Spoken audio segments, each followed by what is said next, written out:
Livia langsung berhenti ragu-ragu dan meletakkan tangannya di atas tangan Felix. Akan tetapi, Felix melepaskan tangannya dan membiarkan wanita itu memegang tuas kendali. Dia lalu meletakkan tangannya di atas tangannya dan mulai memberikan instruksi, untuk berbelok ke kiri atau kanan, cukup tarik kontrol koresponden dengan tanganmu. Dia menunjukkannya dengan menarik kendali kiri, membuat mereka menjauh dari rekan satu tim mereka.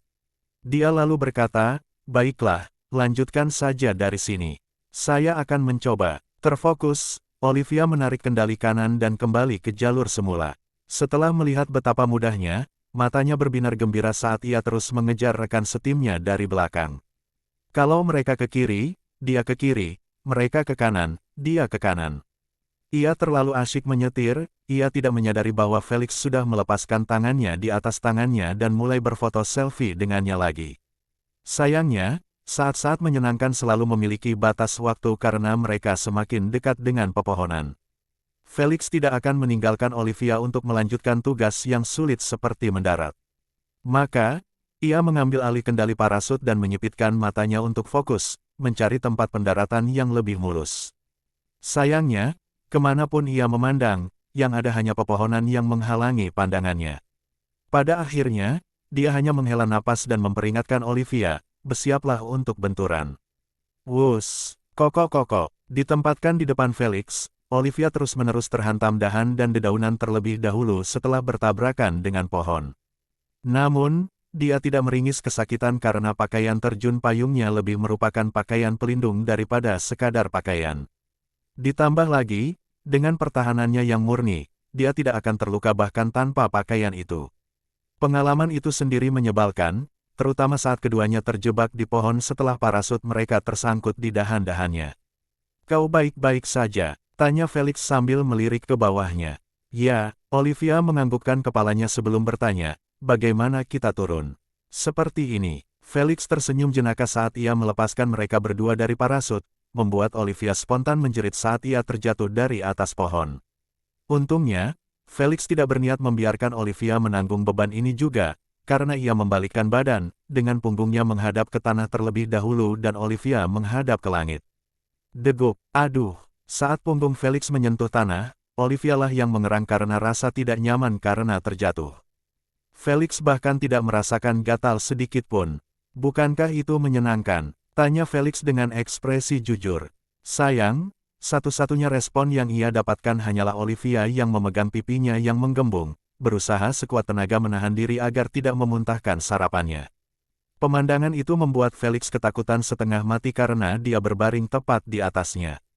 Dan jika dia akan muntah, dia akan secara refleks berbalik dan melakukannya pada Felix. Merasa ngeri membayangkan hal itu, Felix segera melepaskan tali pengikatnya dan berguling menjauh dari Olivia, yang tampak seperti akan muntah kapan saja. Akan tetapi, ia menunggu dan menunggu, namun Olivia terus saja menatapnya dengan pipi mengembang seperti ikan buntal. Mereka terus saling menatap selama beberapa detik sebelum Olivia tertawa terbahak-bahak sambil menunjuk ke arahnya. Sekarang, Felix tahu bahwa dia berpura-pura untuk mengerjainya juga. Kendati demikian, Felix hanya terkekeh geli sambil berdiri. "Kapten, di mana kita akan berkelompok?" Tak lama kemudian, pesan Walton menghentikan keduanya dari bercanda dan memperhatikan keadaan mereka saat itu. "Berkumpullah di Johnson. Setelah itu, kita akan menuju ke tempat paket itu mendarat," kata Felix sambil melihat paket itu meluncur ratusan meter di atasnya, menuju ke arah timur. Memahami apa yang diinginkannya, Johnson mengangkat kepalanya dan mulai menyemburkan aliran kabut dari mulutnya ke langit. Sebagian besar tersebar di sekelilingnya tetapi tetap saja, ia telah melaksanakan tujuannya dengan memperlihatkan posisinya kepada anggota tim lainnya. Karena mereka terlalu dekat satu sama lain, tidak sulit untuk memperhatikan sumber kabut. Tak lama setelah, seluruh tim dikelompokkan lagi di dalam awan kabut yang terpecah menjadi partikel-partikel, sehingga memperlihatkannya di tempat terbuka. "Ayo ambil barang kita." Tak mau membuang waktu dengan obrolan yang tak perlu, Felix memberi perintah sambil mulai berlari dengan kecepatan sedang. Ia tak ingin meninggalkan mereka. Mereka semua mengejarnya sambil sesekali melirik ke arah bungkusan yang mendekati tanah. Karena mereka terjun payung di jantung zona kompetisi, mereka tidak khawatir akan bertemu dengan tim lain secepat itu. Lagi pula, Mereka yang diangkut dengan kendaraan sebagian besar akan ditinggalkan di tepi hutan, sedangkan mereka yang diangkut dengan helikopter akan sedikit berpindah-pindah di dalam. Hal ini menyebabkan tim-tim harus tersebar berjauhan satu sama lain di hutan. Kita sudah disiarkan langsung. Walton menyeringai saat melihat dua pesawat tanpa awak berwarna perak, satu datang dari kiri dan satu dari belakang. Keduanya terbang tinggi di angkasa, tampak seperti burung bagi mereka yang penglihatannya kurang baik. Akan tetapi, bahkan mereka yang tidak memiliki penglihatan pun tidak akan dapat melihatnya karena drone tersebut telah tidak terlihat. Namun, Felix dan yang lainnya tidak menunjukkan tanda-tanda terkejut karena semua hal tentang kompetisi sudah dijelaskan kepada mereka oleh instruktur setelah pertemuan. Mereka diberitahu bahwa setiap tim akan disiarkan langsung 24/7 oleh dua drone tak terlihat. Jelasnya, ESG Organization tidak membuang-buang waktu atau sumber daya dengan tidak membeli beberapa cetak biru kelas bawah dari UVR. Cetak biru itu mungkin kuno dan murah, tetapi masih 100 kali lebih maju daripada cetak biru yang dibuat manusia di bumi. Misalnya, drone tersebut dirancang agar 99% menyerupai burung dengan terbang menggunakan sayap, bukan bilah rotor. Baterai yang mereka miliki mampu bertahan hingga 3 bulan tanpa perlu diisi ulang. Resolusinya minimal 26K dan dapat disesuaikan ke resolusi yang lebih rendah untuk layar TV yang sudah ketinggalan zaman. Namun, bagi mereka yang menggunakan gelang up, hal itu tidak akan menjadi masalah. Belum lagi kemampuannya untuk tidak terlihat, sehingga mustahil bagi tim Forest untuk memanfaatkannya demi keuntungan mereka sendiri. Seperti mampu menemukan tim yang berjarak ratusan meter hanya dengan melihat drone di atas mereka. Meskipun organisasi ESG menerapkan drone tersebut untuk memantau persaingan terlebih dahulu, mereka tetap memutuskan untuk memprogramnya ke dalam streaming umpan langsung di setiap negara dan platform streaming internet. Mereka melakukan itu untuk menghindari perusahaan penyiaran membanjiri zona kompetisi dengan drone mereka sendiri. Akan tetapi, karena tidak ada komentar, sebagian besar saluran TV dan streamer memutuskan untuk memanfaatkan fasilitas gratis tersebut dan mulai membuat komentar mereka sendiri pada tayangan tersebut. Hal ini menyebabkan platform streaming seperti Twitch dibanjiri oleh calon-calon MC, yang sama sekali tidak tahu apa yang sedang mereka bicarakan. Meski begitu, beberapa aliran adalah milik para mantan peserta turnamen nasional, yang memiliki cukup pengetahuan dan keterampilan berbicara untuk menghibur para pemirsa dan memberi mereka penjelasan yang tepat. Saat ini, siaran langsung yang dipandu bersama oleh Mitchell, wakil kapten tim Walton, dan Jana, wakil kapten tim Hilton, menjadi yang terdepan dalam hal jumlah penonton bersamaan. Jumlah penayangan mereka telah melampaui 20 juta pemirsa bersamaan saat kompetisi baru saja dimulai. Angka ini mungkin tampak kecil karena ini adalah aliran untuk kompetisi dunia, tetapi orang tidak boleh melupakan perbedaan waktu antara AS dan Jerman, yang mencapai 6 jam. Ini berarti bagi Felix dan yang lainnya mungkin siaran berlangsung pagi hari, tetapi bagi warga AS, siaran berlangsung tengah malam.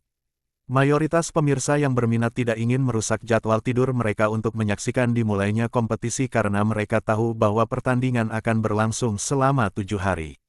Dalam maraton ini, mereka pasti kehilangan beberapa momen bagus dari tim mereka. Hal ini berlaku untuk tim lainnya dan pendukung senegaranya. Tim telah mengamankan perlengkapan berkemah mereka tanpa hambatan. Sebuah awal yang baik, menurutku. Jana tersenyum ramah kepada Mitchell sebelum bertanya, apakah ada tim di dekat mereka? Mitchell duduk tepat di sebelahnya sambil memiliki puluhan hologram mini yang dihubungkan bersama seperti sarang lebah. Setiap layar menunjukkan tim yang berbeda dan posisi mereka di hutan. Dengan cara ini, Mitchell menyadari bahwa tim terdekat masih berjarak setidaknya 3 km dari mereka. Sejauh ini, mereka aman. Mitchell memberikan pendapatnya sendiri. Saya ragu akan terjadi perkelahian hari ini karena tidak ada yang akan memprovokasi orang lain dan membuang energi elemen mereka yang terbatas untuk perkelahian yang tidak perlu. Dia terbatuk, saya pikir langkah paling cerdas yang dapat dilakukan saat ini adalah mencari tempat berkemah yang bagus dan mengamankannya dengan cara apapun. Saya kira Kapten Felix punya pandangan yang sama dengan Anda. Jana menganggukkan kepalanya tanda setuju saat aliran sungai menunjukkan Felix memberikan instruksi kepada Walton, Kenny, dan Johnson untuk memeriksa tempat berkemah yang bagus di utara. Di sanalah salah satu dari banyak danau berada. Setidaknya terjun payung tidak seburuk itu karena memberikan Felix dan timnya gambaran yang bagus tentang lokasi tempat mereka mendarat. Akan tetapi, karena mereka sebenarnya adalah orang-orang terakhir yang diturunkan, beberapa penerjun payung pertama pasti telah mengintai danau atau bahkan mendirikan perkemahan dan menciptakan wilayah yang menjadi milik mereka. Jadi, Felix mengirim ketiga orang itu sekaligus, karena mereka memiliki kemampuan terbaik untuk bertahan hidup. Jika keadaan menjadi buruk, mereka bisa mencari tempat aman. Setelah beberapa saat, ketiganya kembali dengan kabar baik, yaitu mereka menemukan area kosong 100 meter dari danau. Bagaimana dengan tim lain? Mereka tidak melihat seorang pun dalam perjalanan ke sana. Untuk memeriksa ulang, Felix menyalakan penglihatan inframerahnya semaksimal mungkin selama sedetik sebelum mematikannya. Dalam sedetik itu, ia hanya melihat satwa liar humanoid, seperti burung, rusa, babi hutan, dan semacamnya. Baiklah, mari kita dirikan kemah kita di sana. Felix melompat turun dari dahan tempat ia duduk dan mengingatkan mereka, awasi bendera-bendera. Bendera-bendera itu mungkin ditempatkan di tempat yang mudah terlihat, dan kalian bahkan tidak akan menyadarinya. Mereka menganggukkan kepala dan mengenakan ransel berkemah mereka. Kemudian, mereka mulai berbaris dengan tempo yang pas, tidak terlalu lambat dan tidak terlalu cepat. Cukup untuk mencapai tujuan mereka sambil masih mampu mengamati pepohonan, bebatuan, dan bahkan tanah.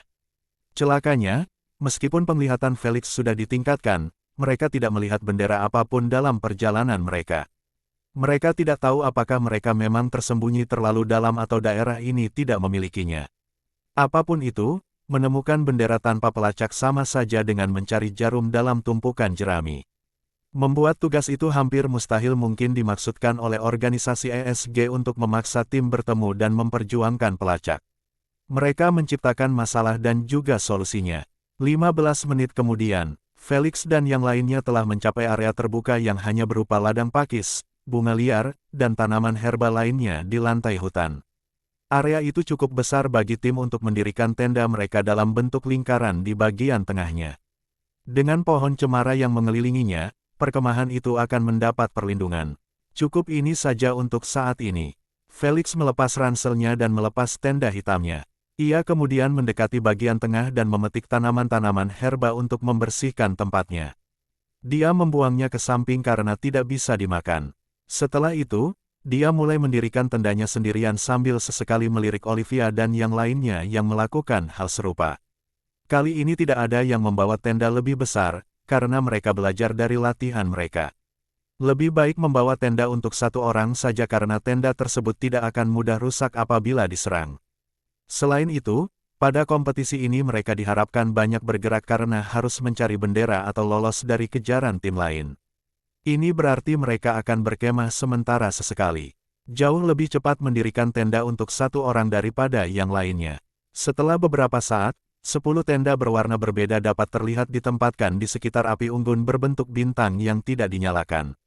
Hutan hanya disiapkan dan ditinggalkan begitu saja. Mereka tidak ingin menyalakan api saat mereka tidak berencana memasak, atau jarak pandang tidak terhalang. Lagi pula, hal terakhir yang mereka inginkan adalah membocorkan tempat persembunyian mereka tanpa alasan.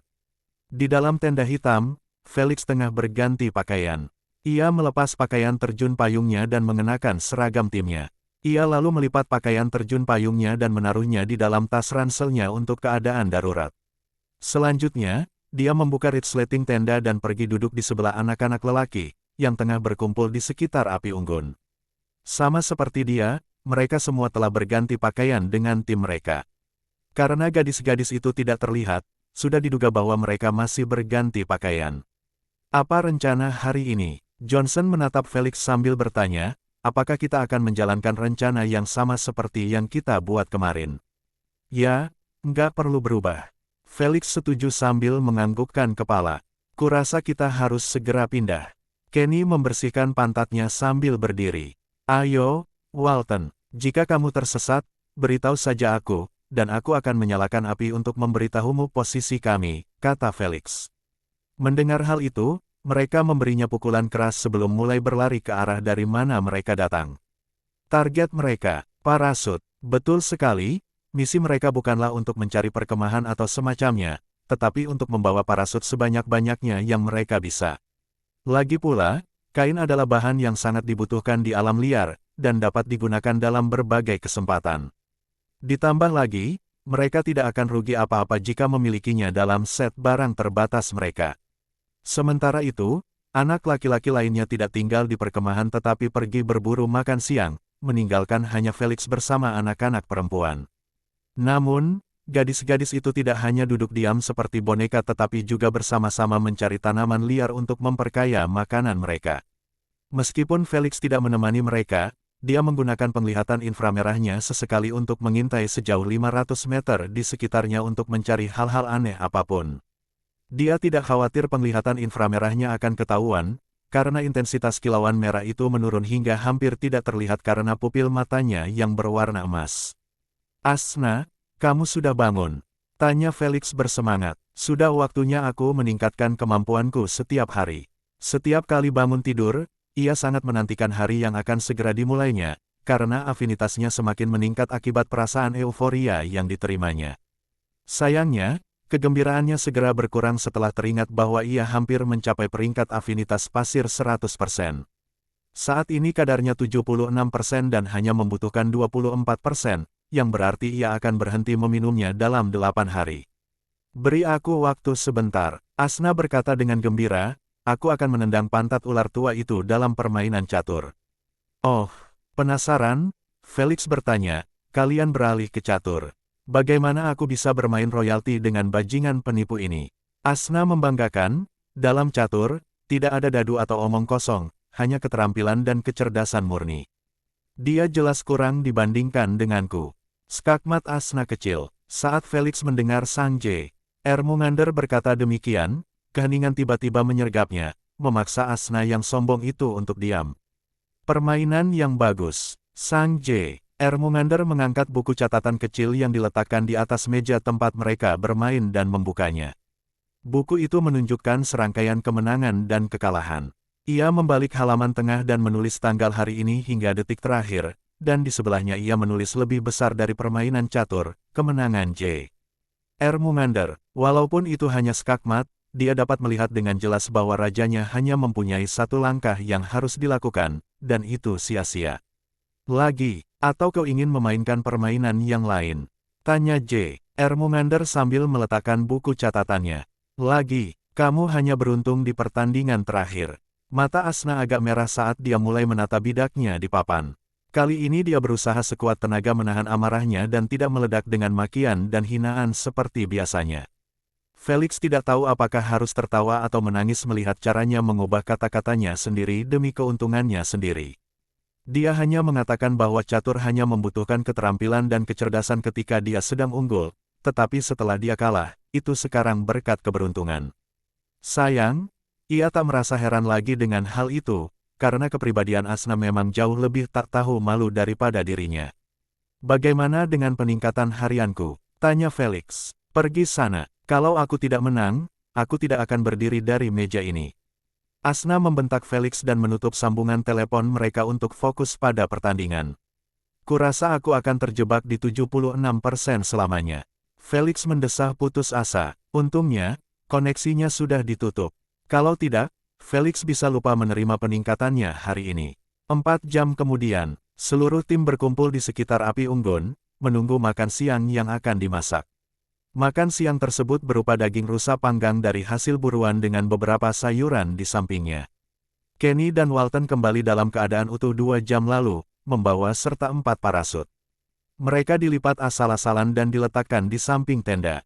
Agar tidak terbawa angin pada malam hari, mereka menaruh beberapa batu di atasnya. "Jadi, kita akan bersantai saja hari ini?" tanya Lena dengan tenang. "Yah, hanya membuang-buang energi saja untuk mencoba dan menemukan bendera tanpa pelacak." Adam berkata, "Lebih baik bermain pelan-pelan hari ini dan berharap ada pendaratan darurat di dekat kita." Ini adalah rencana yang awalnya dibuat kemarin di hotel mereka bersama George. Pada hari pertama, mereka mengamankan tempat perkemahan dan menyiapkan cukup makanan dan air untuk setidaknya 2 atau 3 hari. Kemudian, mereka bersembunyi hingga 24 jam berlalu dan 10 airdrop pertama dikirimkan ke zona kompetisi. Jika sebuah serangan udara mendarat di dekat perkemahan mereka, mereka akan berusaha mengamankannya dengan segala cara. Akan tetapi, Jika jaraknya bermil-mil jauhnya, mereka hanya bisa menyerah dan menunggu airdrop berikutnya. Tidak mengherankan, rencana ini tidak hanya dilakukan oleh mereka, karena sebagian besar tim mengambil pendekatan ini. Mungkin itu hal terpintar untuk dilakukan, tetapi menyaksikan mereka tidak melakukan apapun untuk pemirsa tidaklah membosankan. Setelah MC menjelaskan alasannya, sebagian penonton memutuskan untuk tidur sekarang dan bangun ketika kegembiraan sudah diambang dimulai. Keesokan paginya, pukul 8. Astaga, astaga, suara gemuruh mesin pesawat bergema di seluruh hutan. Felix dan yang lainnya meletakkan sendok dari mulut mereka dan mengangkat kepala, melihat 3 pesawat terbang tinggi di langit. Itu sebenarnya adalah objek-objek yang ada dalam jangkauan pandangan mereka, sedangkan objek-objek lainnya berada jauh dari mereka. Cepat selesaikan, kata Felix sambil meneguk sup sayur panas dalam 2 suap. Ia lalu meletakkan mangkuk dan fokus pada pesawat terdekat yang akan datang. Beruntungnya, makhluk itu mendekati mereka sambil masih memegang bungkusan itu. Mereka berharap dapat merilisnya agak dekat dengan mereka tetapi tidak tepat di atas mereka. Lagi pula, hal terakhir yang mereka inginkan adalah kamp yang baru mereka bangun berubah menjadi zona perang untuk paket tersebut. Celakanya, pesawat itu semakin dekat, tetapi tempat penerjunan udara itu masih belum terlihat. Semua orang berhenti makan sekaligus dan terus menatap dengan gugup ke arah pesawat yang berada tepat di atas kepala mereka. Tepat saat mereka mengira nasib buruk akan menimpa mereka, pesawat itu melewati mereka dan melanjutkan perjalanannya. Beberapa detik kemudian, sebuah titik kecil terlihat jatuh dari ekor pesawat. Tak butuh waktu lama bagi parasut untuk mengembang, dan membuat semua orang di area tersebut menyadari adanya pendaratan. Ah, syukurlah. Johnson menyeka dahinya yang berkeringat dan berkata, saya benar-benar mengira benda itu akan mendarat di perkemahan kita. Celakanya, saat Johnson menyebutkan hal ini, kecepatan angin meningkat drastis dan mulai mendorong airdrop ke arah mereka alih-alih mendarat di dekat posisinya. Semua orang membelalakkan mata karena panik saat melihat airdrop semakin dekat ke perkemahan mereka.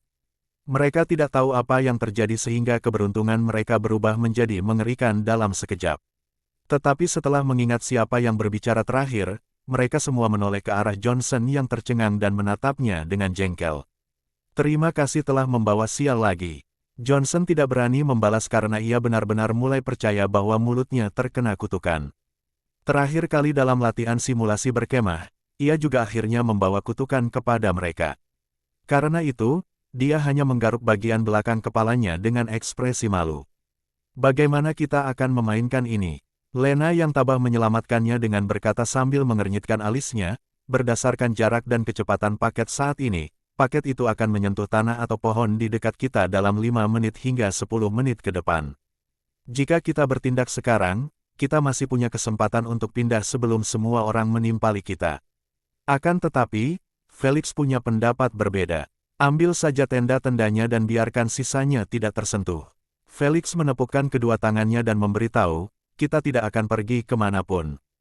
Kita perlu mengurangi jumlah tim di area tersebut. Kalau tidak, dimanapun kita berada, mereka akan selalu berada di dekat kita. Dan jika kita berhasil mendapatkan pelacak itu, mereka tidak akan berhenti memburu kita untuk mendapatkannya. Sebelum mereka sempat bertanya bagaimana cara mereka melakukannya, Felix meretakkan buku-buku jarinya dan berkata dengan kilatan tersembunyi, kita akan menggunakan sinergi TFD. Mata semua orang menjadi cerah saat mereka mulai menyadari kelayakan sinergi dalam kondisi mereka saat ini. Namun, Nathan segera menggelengkan kepalanya dan berkata, itu tidak akan berhasil. Tidak ada seorang pun yang cukup bodoh untuk masuk atas kemauannya sendiri. Felix terkekeh dan menunjuk ke arah Walton, kalau begitu, kita tidak perlu memberi mereka pilihan lain selain masuk. Walton menggaruk janggut merahnya dengan bingung, karena dia tidak mengerti apa yang ingin disampaikan Felix. Akan tetapi, orang-orang yang cerdik itu langsung mengetahui niat Felix, dan semua keraguan mereka mengenai keberhasilan rencana itu pun sirna. Tidak ingin membuang waktu, Felix memerintahkan semua orang untuk mengurus tenda mereka dan agar Johnson berpisah dari tim dan mulai mengepulkan kabut. Sambil melakukan kedua tugas itu, mereka mendiskusikan rencana dan peran mereka di dalamnya melalui telepati. Meski durasinya hanya 5 menit, itu lebih dari cukup untuk memahami peran mereka. Perkemahan persiapan itu tidak sepenuhnya sia-sia karena setiap orang sudah mengenal kemampuan masing-masing seperti kemampuan diri mereka sendiri. Sepertinya tim nasional kita punya kartu as. Namun, nada bicara Jana yang gembira segera mereda setelah Mitchell memperlihatkan bahwa setidaknya ada 10 tim yang mengincar paket yang hendak mendarat 20 meter di utara perkemahan tim AS. Yang terburuk dari semuanya, tim Inggris juga bergegas menuju kamp. Tim ini tidak seperti tim lainnya karena dipimpin langsung oleh orang peringkat keempat dalam daftar 10 elit. William Bentley, sang maestro dari Inggris. Setelah beberapa saat, apa-apaan ini? Itu asap atau kabut? Seorang pria kekar, mengenakan seragam putih dan merah dengan bendera Inggris di dadanya, berseru dengan bingung sambil menunjuk jarinya ke awan kabut yang sangat besar. Dia seharusnya merasa terkejut karena awan itu menyelimuti radius sedikitnya 200 meter dan masih menyebar seperti wabah. Mereka dapat melihat paket itu jatuh tepat di tengah awan ini dan menghilang dari pandangan. Dia bukan satu-satunya yang terkejut dengan munculnya kabut secara tiba-tiba, karena semua tim yang mendekat berhenti sekaligus dan mulai meninjau kembali rencana mereka setelah munculnya variabel ini. Tidak ada cara bagi siapapun untuk melangkah maju ke dalam kabut tanpa memastikan untuk mengintai terlebih dahulu. Sandra, tolong beritahu aku nama-nama elementalis kabut yang berpartisipasi dalam kompetisi. Seorang pria ramping dengan wajah cantik dan rambut abu-abu panjang menyuarakan permintaannya dengan nada lembut. Di atasnya, seorang gadis cantik dengan tahi lalat kecil di dekat bibir atasnya, memejamkan mata sambil bersandar di pohon. Beberapa saat kemudian, dia mulai bergumam, hanya ada 3 pengguna, 1 dari tim Kuba, 1 lagi dari tim Mozambik, dan terakhir 1 dari tim Amerika. Dia membuka matanya dan bertanya, Kapten William, haruskah saya menyelam lebih dalam dan menemukan lebih banyak informasi?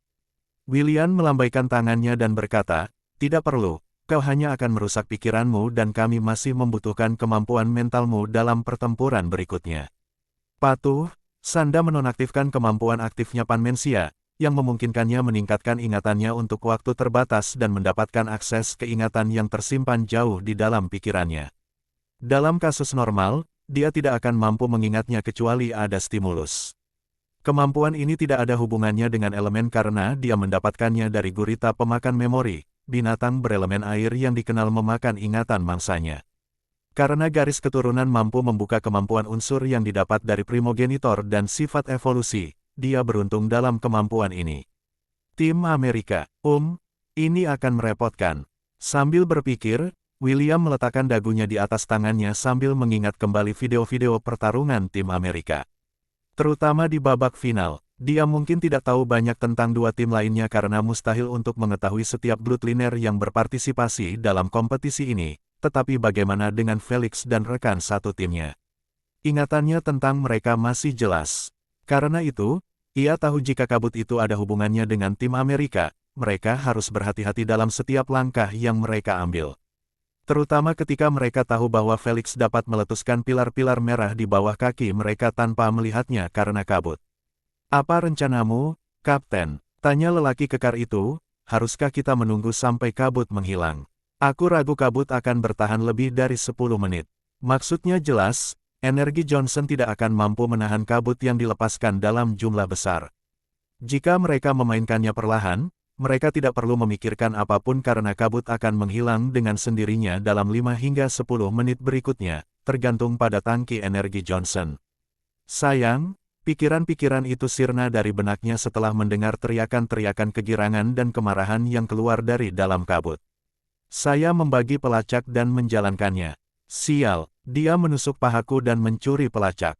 Kejar dia, ada di tangan Kapten tim Kuba. Aku tidak bisa melihat apapun. Seseorang hentikan dia, ledakan, gemuruh. Saat suara ledakan ditambahkan ke suara para bloodliner yang bertarung, pemandangan kekacauan total tergambar samar-samar dalam benak para bloodliner yang berdiri di luar kabut. Beberapa dari mereka mendengar suara-suara itu dengan jelas seolah-olah suara-suara itu ada di dekat mereka, sementara beberapa lainnya hanya mendengar gema dari kejauhan. Namun, semuanya menunjukkan ekspresi gelisah dan cemas. Mereka tadinya berencana untuk tinggal di luar sampai kabut menghilang, seperti yang dipikirkan si pria kekar, tapi sekarang mereka tidak begitu yakin pada siapapun. Terutama ketika jelas terlihat bahwa beberapa tim telah memasuki kabut sebelum mereka dan mulai bertarung satu sama lain. Jika suara-suara unik itu tidak melebihi 10, mereka akan berasumsi bahwa ada tim yang mencoba memancing mereka agar memasuki kabut. Akan tetapi, suara-suara itu sangat berbeda satu sama lain, bahkan orang awam pun tahu bahwa mustahil untuk memalsukannya. Hentikan dia. Dia mencoba menggali terowongan dan melarikan diri. Sayangnya, tim tidak diberi banyak waktu untuk mempertimbangkan semua opsi karena saat mendengar istilah terowongan, Kapten langsung memerintahkan tim mereka untuk bergegas masuk ke dalam kabut dan mengamankan pelacak. Mereka sebelumnya berharap agar pemegang pelacak keluar dari kabut dan menjatuhkannya tanpa perlu membahayakan diri mereka sendiri. Tapi menggali terowongan, mereka mengerti bahwa membiarkan hal itu terjadi sama saja dengan melepaskan pelacak. Hanya Tuhan yang tahu kapan serangan udara berikutnya akan mendarat di area ini lagi. Ledakan, gemuruh. Kapten, haruskah kita bergerak juga? Demam dan gelisah karena suara-suara pertempuran, lelaki kekar itu menutupi dirinya dengan pakaian yang terbuat dari tanah liat, membuatnya menyerupai golem coklat. Beri aku waktu sebentar, Roger. Terfokus, William mengulurkan jarinya ke arah Roger sambil memejamkan matanya. Melihat hal itu, semua orang terdiam seperti tikus. Mereka tahu bahwa William sedang menggunakan salah satu kemampuannya, dan sebagai elementalis suara, keheningan mutlak dibutuhkan pada saat-saat seperti itu. Jika tidak, kemampuannya tidak akan mencapai potensi penuhnya. Beberapa detik kemudian, William mulai tertawa sambil menutup mulutnya dengan sisi tinjunya. Dia menatap kabut yang terpengaruh kekacauan itu dan bergumam, sungguh beruntung seseorang yang memiliki kemampuan untuk mengubah suaranya sesuai keinginannya. Rekan satu timnya terkejut mendengarnya berkata demikian. Mereka tidak menyangka bahwa pada akhirnya, tim sialan itu masih mencoba memancing mereka. Mereka tidak meragukan wawasan kapten mereka karena mereka tahu bahwa dia pasti telah menggunakan kemampuan pasifnya pengenalan suara yang memungkinkan dia mempelajari suara-suara yang didengarnya dan memperhatikan perbedaan sekecil apapun di dalamnya. Karena itu, semua orang bisa tertipu kecuali William Bentley. Sembunyikan diri kalian dalam-dalam. Perintah William sambil memanjat pohon. Kita akan menunggu sampai tim itu memperlihatkan diri dan menyergap mereka. Penuh pengabdian, lelaki kekar itu menonaktifkan kemampuan berubah wujud menjadi golem dan bersembunyi di pohon seperti rekan satu timnya. Walaupun mereka tahu kabut itu adalah jebakan, mereka sama sekali tidak berniat memberi tahu tim lainnya. Di mata mereka, kabut juga memberi mereka kebaikan dengan mengurangi jumlah kontestan tanpa perlu melakukan apapun. Mereka berharap bahwa saat kekacauan di dalamnya berakhir, hanya satu atau dua tim yang tertinggal. Pada saat itu, pelacak tersebut akan menjadi milik mereka. Sementara itu, di dalam kabut, Felix dan yang lainnya dipimpin oleh Johnson sambil melepaskan kemampuan destruktif ke pepohonan. Adam sedang menggunakan kemampuan magmanya sementara Nuh langsung menghancurkan pepohonan hanya dengan satu ayunan gada esnya. Sisanya juga melakukan bagiannya dengan berteriak dan meneriakkan kalimat-kalimat provokatif. Namun, mereka segera berhenti setelah Johnson memberitahu mereka bahwa ia merasakan 90 kehadiran baru yang unik memasuki kabut. Tanpa perlu perintah Felix, semua orang saling berpegangan tangan dan mulai dituntun oleh Johnson ke pohon cemara yang menyerupai pohon Natal. Mereka terpaksa berpegangan tangan karena jarak pandang mereka hanya sekitar 1 meter. Sementara itu, penglihatan Johnson tidak terpengaruh sedikit pun oleh kabut. Dengan demikian, dia mengambil alih kepemimpinan tim di dalam kabut. Kita sudah sampai, katanya sambil mengetuk pohon itu, membuat semua orang memperhatikan posisinya. Dia lalu memperhatikan mereka memanjat pohon satu persatu sebelum masing-masing cabang menampung seorang anggota. Saya pergi sekarang. Setelah melihat tidak ada yang terjatuh atau semacamnya, Johnson berbalik dan berlari cepat. Dia punya tugas lain yang harus diselesaikan. Kalian sudah siap? Tanya Kenny sambil berbaring di atas sebuah dahan. Ya, saat dia menerima konfirmasi positif dari semua orang, dia mengaktifkan kemampuan aktif keduanya Darkest Shroud Asteris. Semua orang tiba-tiba membeku kaku di posisi mereka setelah ditelan dalam bola kegelapan. Tidak seorang pun berani bergerak sedikit pun karena mereka tahu bahwa kemampuan Kenny akan langsung dinonaktifkan. Mereka tidak dapat hidup tanpanya karena kemampuan ini akan menjadi malaikat pelindung mereka melawan garis keturunan yang memiliki kemampuan penglihatan. Selama mereka tetap tidak bergerak di dalamnya, keberadaan mereka akan hilang sepenuhnya. Akan tetapi, karena itu hanyalah kemampuan tingkat 1 yang langka, ia memiliki kelemahan yang mencolok. Yang pertama dan terutama adalah ketidakmampuan untuk bergerak atau berbicara. Jika tidak, kain kafan akan robek dan menampakkan mereka yang ada di dalamnya. Yang kedua adalah kenyataan bahwa selubung kegelapan itu terlihat. Jika kemampuan ini digunakan di siang hari, kain kafan itu akan tampak seperti bola hitam berukuran sedang. Akan tetapi, di dalam kabut, di mana jarak pandang setiap orang terbatas hingga seminimal mungkin, mereka tidak akan terlihat sama sekali. Kelemahan terakhir adalah mereka yang berada di dalam kain kafan tidak dapat melihat apa yang terjadi di luar. Mereka benar-benar dibutakan, seolah-olah mereka ditempatkan dalam ruangan gelap gulita. Inilah alasan mengapa Johnson tidak bersembunyi bersama mereka. Dalam kabutnya, ia dapat merasakan, melihat, dan juga menghindari kemampuan deteksi apapun pada dirinya karena kamuflase kabut miliknya. Ini berarti dia hampir tak tersentuh di dalam kabutnya. Lebih baik menggunakannya sebagai mata mereka di dalam kabut daripada membiarkannya dekat-dekat.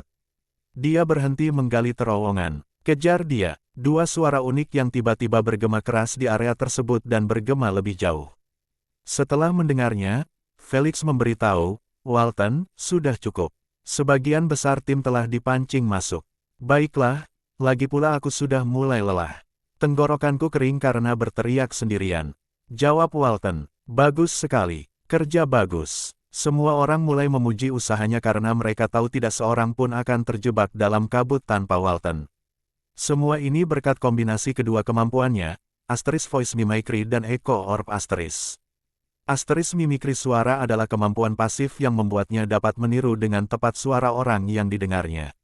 Karena dia tahu bahwa dia akan bertarung melawan para Bloodliner, dia tidak keberatan mendengarkan beberapa dari mereka dengan saksama dan menirukan suara dan aksen mereka dengan tepat.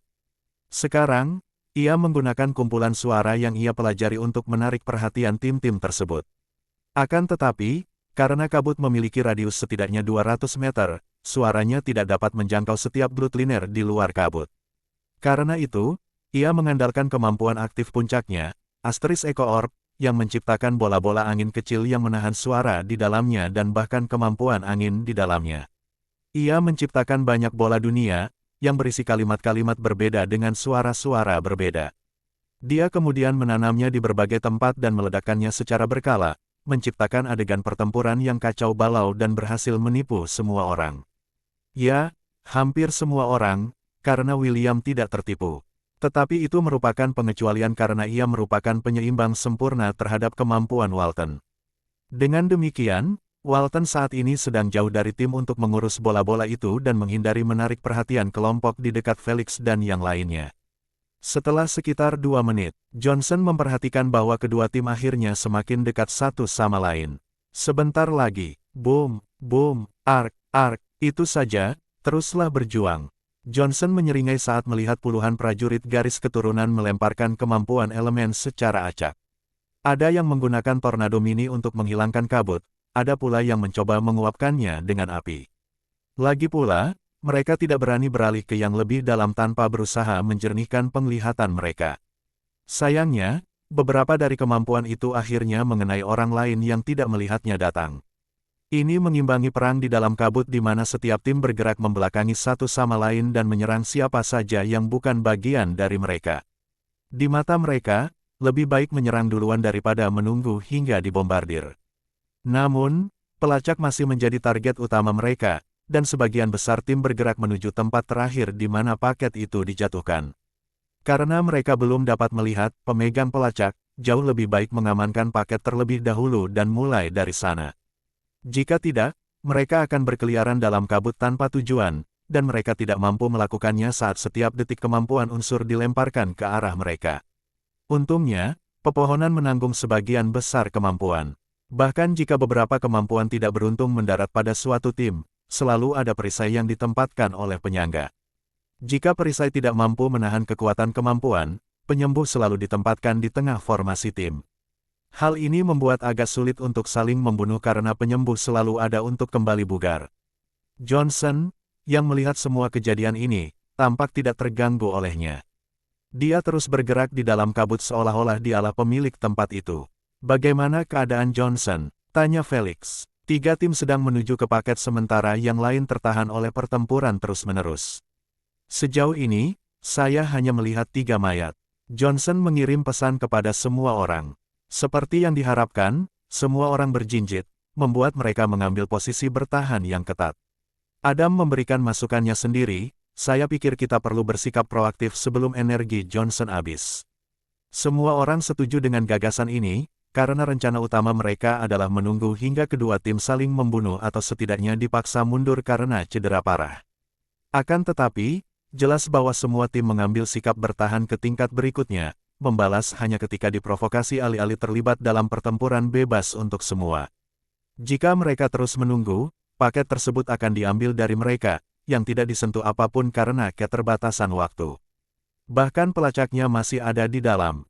Yang terburuk dari semuanya, energi Johnson terkuras dengan cepat karena berusaha sekuat tenaga mempertahankan awan kabut besar ini dan juga terus melepaskan lebih banyak kabut dari waktu ke waktu untuk memulihkan kelembapan yang hilang akibat pertempuran. Baiklah, Johnson, tolong bawa kami ke kelompok tim terbesar. Felix memerintahkan sambil melompat dari pohon, memperlihatkan dirinya dan yang lainnya kepada para Bloodliner dengan kemampuan penglihatan. Mari kita coba dan singkirkan mereka dalam waktu kurang dari 2 menit. Saat Felix berkata demikian, semua orang melompat dari pohon dan membentuk formasi pertempuran yang ketat. Mereka menempatkan gadis-gadis di tengah sementara yang lain mengelilingi mereka. Namun, mereka tidak bergerak karena masih menunggu kedatangan Johnson.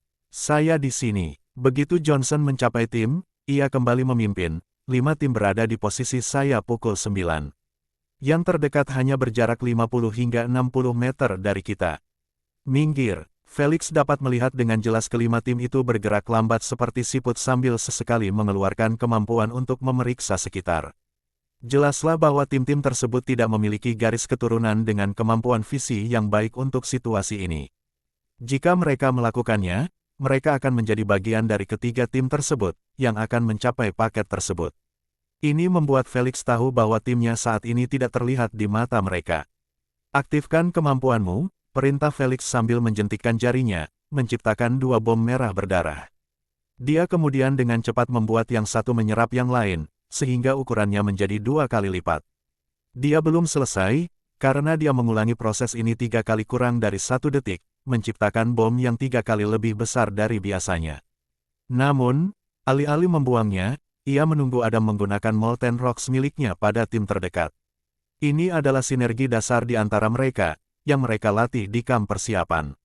Johnson, bantu aku membidik. Adam bertanya sambil berdiri diam dengan hujan batu cair berkumpul di atas kepalanya. Karena dia buta, dia tidak ingin menggunakan kemampuannya untuk memukul pohon sebagai gantinya. Mereka saat ini berdiri 10 meter di arah jam 11 milikmu. Jika kau melemparkan kemampuanmu ke arah itu, 30% atau lebih mungkin akan terhalang oleh 2 pohon di samping mereka. Johnson memberitahu dengan cepat. Terima kasih. Sopan seperti biasa, Adam menunjukkan rasa terima kasihnya dengan menunjukkan kepercayaan penuh pada bidikan Johnson. Dia segera menghadap pukul 11 dan melemparkan batu-batu cair itu dengan sekuat tenaga. Wus-wus. Kabut tersebut menguap di udara karena panas yang dipancarkan oleh batuan cair tersebut. Akan tetapi, sebelum tim yang menjadi sasaran dapat menyadari datangnya puluhan batu merah terang, batu-batu itu telah menghantam penghalang yang seperti kaca. Ledakan, ledakan, celakanya, formasi mereka yang rapat membuat semuanya mudah terkena hujan tanpa kecuali, meskipun beberapa batuan cair telah bertabrakan dengan pepohonan. Hancur, hancur, perisai itu tidak cukup kuat untuk menahan daya rusak kemampuan Adam karena perisai itu langsung hancur menjadi pecahan-pecahan kecil. Kita diserang mulai pukul 5. Kapten tim yang diserang adalah seorang pria jangkung berkulit coklat dengan alis tebal. Saat ini, alisnya berkerut karena gugup dan khawatir. Ia tidak menyangka serangan akan datang begitu cepat dan keras, meninggalkan mereka telanjang seperti ini tanpa satu pun perlindungan yang dikenakan. Tepat saat para penyangga di tim mereka mencoba membuat ulang perisai, sebuah bom merah berdarah yang berukuran sebesar bola basket muncul entah dari mana dan meledak di dalam formasi rapat mereka. Aduh! Segera setelah itu, awan kabut merah menyelimuti seluruh tim, menempatkan mereka di bawah pengaruhnya. Karena tidak seorang pun menduga akan terkena racun, mereka tidak menahan napas. Bok, bok, bok, satu persatu, mereka jatuh ke tanah, langsung kehilangan kesadaran. Karena mereka hanya akan pingsan selama 5 detik, Noah dan Nathan turun tangan dan memukul kepala mereka. Ini akan membuat mereka pingsan selama paling sedikit 5 menit, membuat mereka secara otomatis didiskualifikasi oleh Ratu dan ditandai olehnya agar yang lain tidak menyerang mereka. Jika mereka memutuskan untuk melakukannya, mereka akan dihukum oleh organisasi ESG. Tentu saja, para bloodliner yang didiskualifikasi akan dihukum jika mereka memutuskan untuk menyerang seseorang saat mereka menunggu ekstraksi. Karena itu, Felix dan yang lainnya tidak tinggal lama dan membuang waktu menghabisi mereka tetapi pergi ke tim berikutnya yang berada paling dekat dengan mereka. Mereka mengulangi strategi yang sama pada keempat tim yang tersisa. Johnson memberi arahan dan membantu mereka membidik. Adam menggunakan kemampuannya untuk menghancurkan penghalang atau perisai. Felix mengikutinya dengan bom hipotensinya, yang diperbesar oleh pasif penyerapan racun untuk membuat mereka pingsan. Kemudian, Noah, Nathan, dan Kenny melanjutkannya dari sana. Tim demi tim tumbang akibat sinergi ini tanpa melihat bahkan pakaian penyerangnya. Semua ini karena mereka tidak memiliki kemampuan yang berhubungan dengan indera, yang akan membuat mereka menyadari kehadiran tim Felix saat mereka melangkah mendekati mereka. Artinya, selain memiliki kemampuan-kemampuan itu, tidak ada lagi yang dapat menandingi sinergi kabut keputusasaan. Itu adalah sinergi yang tercipta di kamp persiapan semata-mata untuk menempatkan tim dalam lingkungan yang menguntungkan, di mana kemampuan mereka berkembang. Tim AS berhasil menyingkirkan 5 tim sekaligus tanpa kehilangan sehelai rambut pun. Komentar Jana dengan penuh semangat, sungguh strategi dan sinergi yang luar biasa. Kegembiraannya dibagikan oleh jutaan pemirsa langsung, yang membanjiri obrolan aliran dengan emoji, pok, dan wow, secara heboh. Sehingga kalimat tertulis yang sebenarnya mustahil untuk dibaca. Kalau saja penglihatan drone tidak terhalang oleh kabut, pertempuran akan lebih seru untuk ditonton. Putus asa, Mitchell mendesah sambil melihat layar streaming yang menayangkan semuanya dalam warna hitam dan hijau, memberi mereka gambaran yang cukup jelas tentang apa yang terjadi di balik kabut. Celakanya, mereka lupa menyaksikan serunya pertarungan kemampuan dan sebagainya, sebab mereka bahkan tidak bisa membedakan antar tim. Jika kedua drone itu tidak diprogram untuk hanya mengikuti tim AS, mereka pasti sudah kehilangan kendali dan mulai menonton tim lain tanpa sepengetahuan mereka. Dengan demikian, para penonton tidak pernah benar-benar melihat kemampuan yang digunakan oleh tim Felix. Hal ini membuat mereka bertanya-tanya apakah mereka menggunakan sesuatu yang baru dalam pertempuran mereka atau tidak. Sementara itu, Felix dan yang lainnya segera bergerak menuju posisi paket, mengikuti Johnson, yang mulai menunjukkan tanda-tanda kelelahan. "John, energi?" tanya Felix. 30% dan menurun dengan cepat, jawab Johnson. "Baiklah, jangan keluarkan kabut lagi. Cobalah pertahankan kabut yang sudah tercipta selama sekitar 5 menit.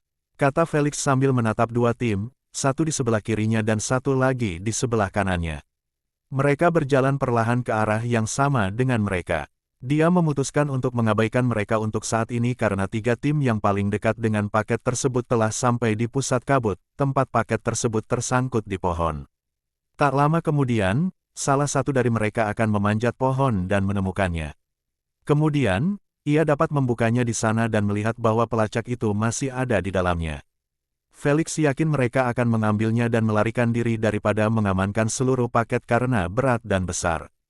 Dia tidak ingin dipaksa mengejar mereka, karena semakin banyak variabel yang akan muncul semakin jauh mereka menyimpang dari rencana. Namun pada kenyataannya, dia hanya malas untuk melakukan upaya ekstra seperti itu. "Kita sudah sampai." Johnson mengirim pesan sambil menyipitkan matanya ke arah 3 bloodliner yang masing-masing memanjat pohon.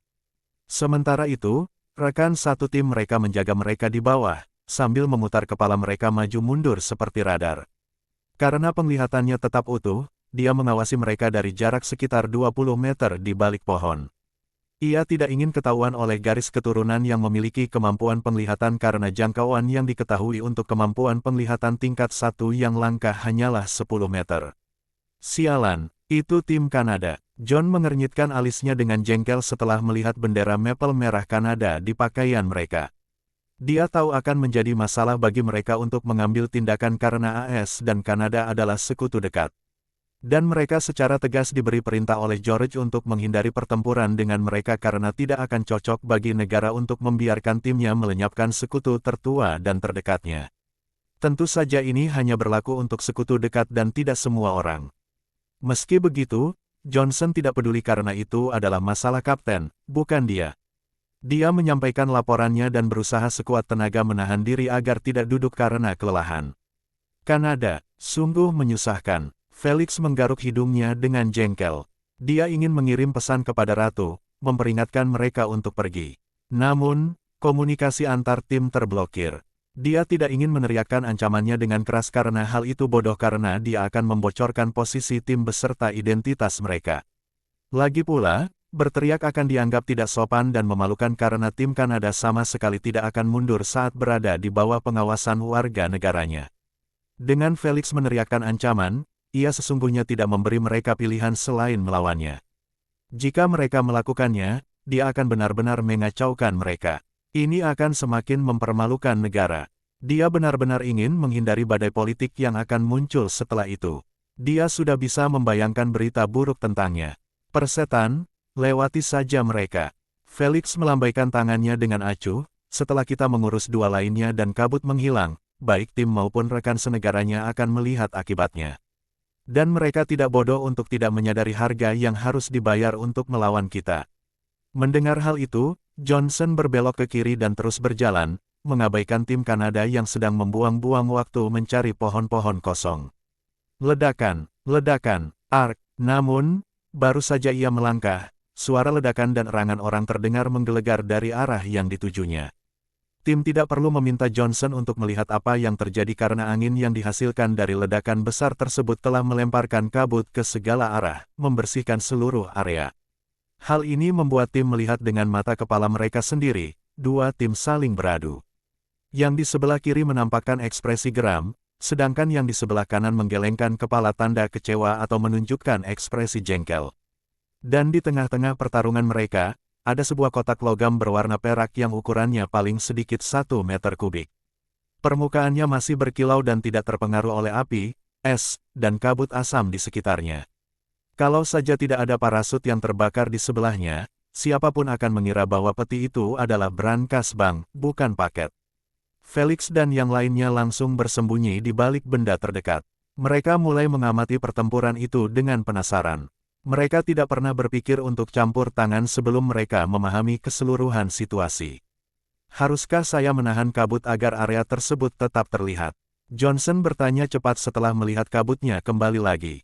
Lakukan. Felix setuju. Setelah menerima konfirmasi, Johnson secara manual memaksa kabut membeku. Celakanya, sebelum Olivia dan yang lainnya bisa menikmati kembali visibilitas mereka, pertempuran telah berakhir tepat di awal.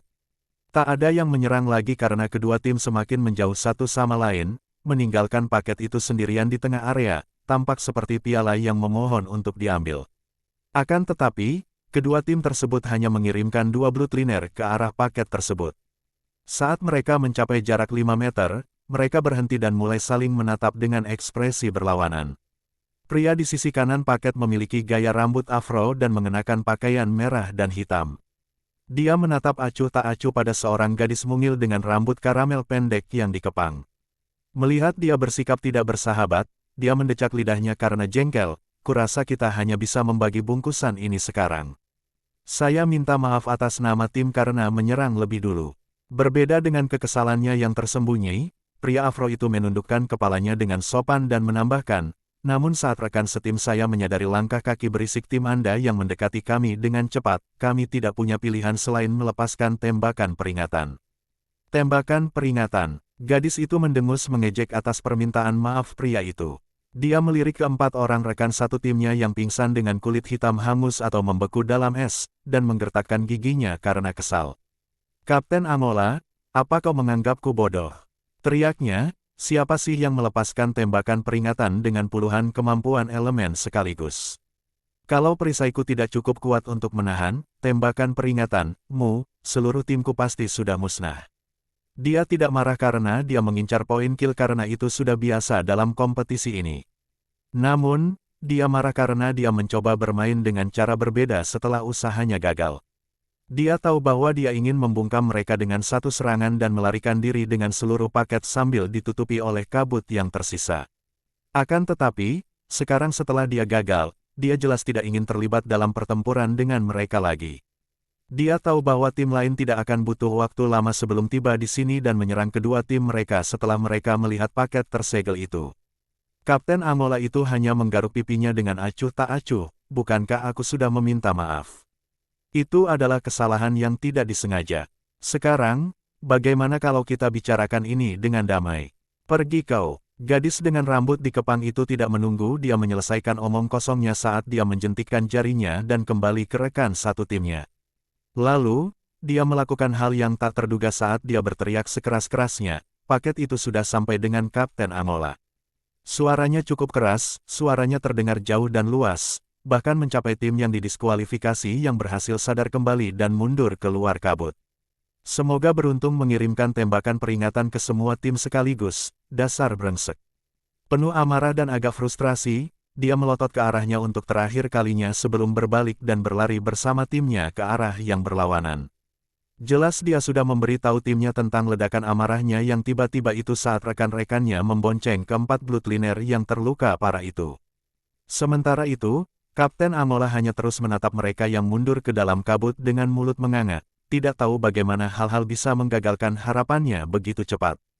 Dia tahu bahwa kapten manapun yang cerdas dan dapat diandalkan tidak akan pernah melakukan apa yang dilakukannya, bahkan jika mereka tersinggung dan terhina. Mengapa? Sederhana saja, mereka benar-benar mewakili seluruh negaranya dan diberi tanggung jawab besar untuk membawa bendera sebanyak-banyaknya. Bendera-bendera tersebut diterjemahkan menjadi slot perwakilan, yang berarti memiliki hak suara di Dewan Dunia. Memiliki hak suara tersebut berarti benar-benar memengaruhi pengambilan keputusan. Namun, gadis yang menjadi pusat perhatian publik negaranya baru saja menyerah untuk mendapatkan kesempatan agar pelacak itu membalas dendam padanya. Dia tidak berpikir sedetik pun bahwa itu mungkin. Dia bukan satu-satunya yang terkejut dengan tindakan balasan yang tidak bertanggung jawab dari gadis itu, bahkan para pemirsa dari siaran langsung masing-masing negara pun merasa tidak percaya. Mitchell dengan cepat tersadar dari lamunannya dan menggerakkan jarinya ke arah aliran berita milik warga Malaysia itu, ingin memeriksa apakah warga negara Malaysia itu sedang menghujani kapten mereka dengan hinaan atau tidak. Namun, ketika dia melihat obrolan tersebut dan melihat para pemirsa malah memberikan emoji tepuk tangan untuk kapten mereka, dia menjadi bingung. Karena ini adalah siaran asing, bahasa tim Malaysia dan para pemirsanya terdengar seperti omong kosong baginya. Oleh karena itu, ia meminta Ratu Yang Maha Tahu untuk menerjemahkannya. Setelah membaca obrolan kali ini, kebingungannya langsung hilang. Dia tidak dapat menahan diri untuk mengomentarinya keras-keras kepada para pemirsa Amerika, penyembuh mereka adalah bagian dari 4 bloodliner yang terluka parah. Saat Jana dan pemirsa mendengar ini, mereka langsung menyadari bahwa Kapten Malaysia melakukan hal yang benar. Lagi pula, jika tabib mereka tidak sadarkan diri dan terluka parah, tidak mungkin sang kapten akan terus berada di samping Kapten Amola.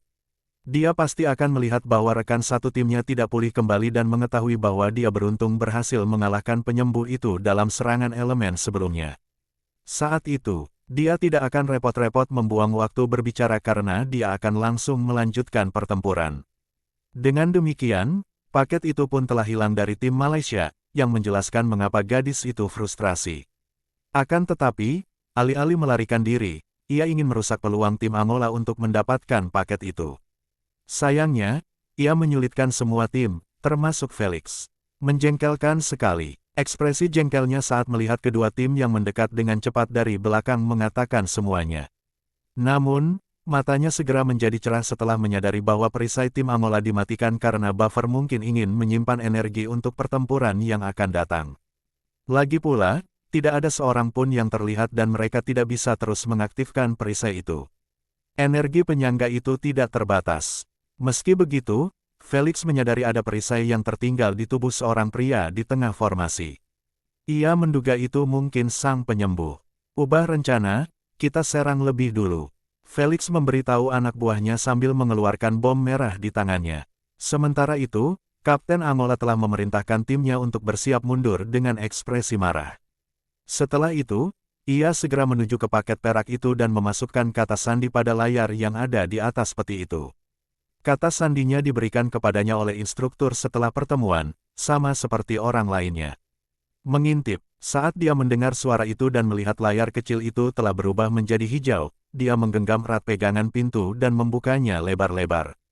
Aduh! Akan tetapi, saat ia hendak melihat ke dalam, sebuah bom berwarna merah darah menghantam wajahnya, membuatnya mengedipkan mata sekali karena bingung sebelum bom itu menggelinding ke belakang kepalanya. Gedebuk! Kapten! Rekan setimnya berteriak khawatir setelah melihat kapten mereka terjatuh ke tanah secara tiba-tiba. Sayang, mereka tidak diberi satu kesempatan pun untuk memikirkan semuanya, karena satu bom merah berdarah besar dikirim ke arah mereka. Dengan kekuatan raksasa Felix yang bisa menamparkan seorang Bloodliner tahap 1 sampai mati, bom yang dilemparkannya melaju begitu cepat tidak terlihat oleh para Bloodliner maupun Stream. Aduh, sama seperti kapten mereka, wajah mereka dipenuhi dengan kebingungan sebelum kelopak mata mereka tertutup rapat setelah ditelan oleh awan kabut merah yang sangat besar. Buk buk buk, mayat-mayat yang tergeletak acak di tanah menunjukkan kepada pemirsa betapa mengerikannya penyergapan Felix tanpa mengenakan perisai perlindungan. Tidak ada perlawanan, tidak ada pertarungan bola balik, hanya dua bom yang dibutuhkan agar seluruh tim yang terdiri dari para elit Angola dipulangkan. Setelah melihat semua orang sudah tergeletak di tanah, Felix dan rekan-rekannya berlari keluar hutan dan berpencar. Felix pergi mengambil paket dan kapten, sementara yang lain pergi mendiskualifikasi tim yang pingsan dan merawat tabib yang tercengang, satu-satunya yang selamat dari penyergapan. Celakanya, menjadi seorang penyembuh berarti ia menjadi sasaran empuk bagi Nuh dan yang lainnya. Baru setelah melihat Nuh memukul jatuh tabib yang ketakutan itu, para pemirsa di siaran langsung itu kembali sadar. Apa itu? Mitchell tergagap dengan mata terbelalak. Tim Angola tamat begitu saja. Dia tidak berani mempercayai matanya, begitu pula para penonton. Mereka tahu Felix mempunyai bom racun dan pilar racun, tetapi penyergapan terjadi begitu cepat sehingga mereka bahkan tidak tahu kemampuan apa yang digunakan Felix. Fakta bahwa bujukan diubah dari lumpuh menjadi hipotensi membuat pikiran mereka makin kacau. Lagi pula, mereka masih belum tahu kalau Felix bisa beralih ke berbagai bujukan. Hal ini membuat mereka berasumsi pertama-tama bahwa Felix baru saja menggunakan kemampuan aktif puncaknya, bukannya bom racun. Terutama ketika ledakan bom terakhir cukup besar untuk menutupi seluruh tim. Akan tetapi, ini tidak menjelaskan kepada mereka mengapa bom pertama berwarna merah dan kecil, persis seperti bom lumpuhnya. Bukan hanya mereka yang merasa sangat bingung dan terkejut. Tim Kanada, yang berencana untuk menyerang Kapten Angola, membeku di posisi mereka dengan keringat dingin mengalir di tulang punggung mereka. Mereka tidak pernah menyangka ada tim lain yang berbohong sedekat ini dengan mereka. Yang terburuk dari semuanya, mereka cukup kuat untuk mengalahkan seluruh tim dalam waktu kurang dari 5 detik. Kapten, dia mengambil pelacak itu. Seorang gadis berpenampilan cerdas, mengenakan kacamata bundar, tergagap karena takut dan cemas saat melihat Felix bermain dengan perangkat hitam di tangannya. Paket pelacak yang robek dan terbuka itu tergeletak di samping kakinya. Ekspresi sang kapten langsung berubah jelek setelah melihat bendera Amerika di jaket Felix. Dia sadar timnya telah rugi besar karena tidak mengambil langkah pertama. Lagi pula, jika tim AS diberi perintah untuk tidak menyakiti mereka, tim Kanada juga diberi perintah yang sama. Jika mereka menyergap Felix dan rekan-rekannya di bawah sorotan publik dunia, badai politik akan bertiup ke arah mereka. Dia tidak tahu apakah Felix mengambil langkah pertama dengan sengaja atau hanya sekadar nasib buruk di pihak mereka. Tetapi yang dia tahu adalah selama pelacak itu berada di tangan Felix, mereka bisa melupakan cara mendapatkannya dengan menggunakan kekerasan. Tim lain sedang menuju ke sini. Kapten Kanada itu memerintahkan, bersembunyilah dalam-dalam dan tunggu sampai pelacak itu sampai ke tangan tim lain. Dengan begitu, kita mungkin punya kesempatan untuk mendapatkannya kembali. Meskipun rekan satu timnya masih takut dengan kemampuan Felix, mereka tetap tidak gentar dan kabur begitu saja. Kecuali jika benar-benar ada peluang nol untuk mendapatkan pelacak, tidak akan ada satu tim pun yang berani mundur di bawah pengawasan warga negaranya. Sejauh ini, tim Kanada masih mempunyai peluang karena mereka menyadari bahwa satu-satunya alasan penyergapan Felix berhasil dengan baik adalah karena perisai tim Angola dimatikan. Mereka tidak terbelakang untuk mengulangi kesalahan yang sama. Tidak pergi ya, Felix melirik ke arah mereka sambil tersenyum tipis, membuat tim Kanada menggigil membayangkan dia bisa melihat mereka. Namun, mereka segera menghela napas lega setelah melihatnya melirik ke segala arah. Mereka berasumsi bahwa dia khawatir akan ditimpa tim lain. Kapten, mereka semua pingsan. Johnson berkata dengan suara keras saat dia mendekati Felix bersama yang lainnya. Sementara itu, ia mengirimkan pesan mental, kedua tim ada di sini. Satu di depan dan satu lagi di sebelah kananku. Baiklah, mari kita mulai bagian kedua dari rencana dadakan ini. Felix memberitahu mereka secara rahasia sambil berbicara dengan suara keras, bawa apapun yang bisa kalian bawa dan kaburlah ke dalam kabut. Kapten, tenagaku hampir habis. Johnson mencengkeram dadanya dengan dramatis, membuat alis Felix berkedut. Namun ia tetap bermain dan berteriak sambil memegang kotak hitam di bahunya, tahan selama 30 detik. Aku tidak bisa, Johnson mengeluarkan erangan terakhir sebelum jatuh ke tanah dengan mata terpejam dan anggota badannya terbuka lebar. Postur yang dipilihnya benar-benar tampak seperti bintang laut. Saat dia jatuh, kabut yang menyelimuti seluruh area itu langsung menghilang seolah tidak pernah ada di sana. Seketika seluruh hutan menjadi terang benderang oleh sinar matahari lagi, memperlihatkan semua yang ada di dalamnya. Para penonton terdiam setelah memperhatikan dari atas. Dua tim tengah menyiapkan salvo elemental dari kedua arah paket, yang mengarah ke Felix dan yang lain. Sekarang setelah kabut menghilang, mereka terekspos secara langsung di depan semua orang. Efek warna-warni dari kemampuannya terlalu sulit untuk dilewatkan.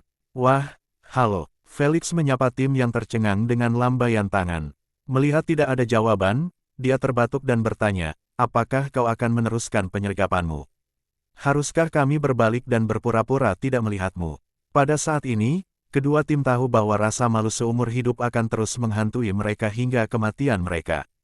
Mereka tidak dapat membayangkan bagaimana penampilan mereka di mata dunia setelah penyergapan buruk ini dan mereka tidak berani membayangkannya. Sudah cukup memalukan untuk tertangkap seperti ini dengan kemampuan yang sudah mereka persiapkan.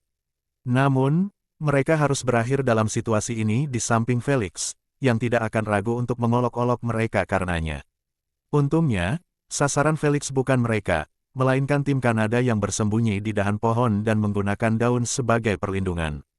Saat kabut masih ada, jarak pandang terganggu karena tidak banyak sinar matahari yang dapat dimanfaatkan. Jadi, meskipun tim Kanada tidak benar-benar berada di dalam kabut, mereka tidak khawatir akan ketahuan.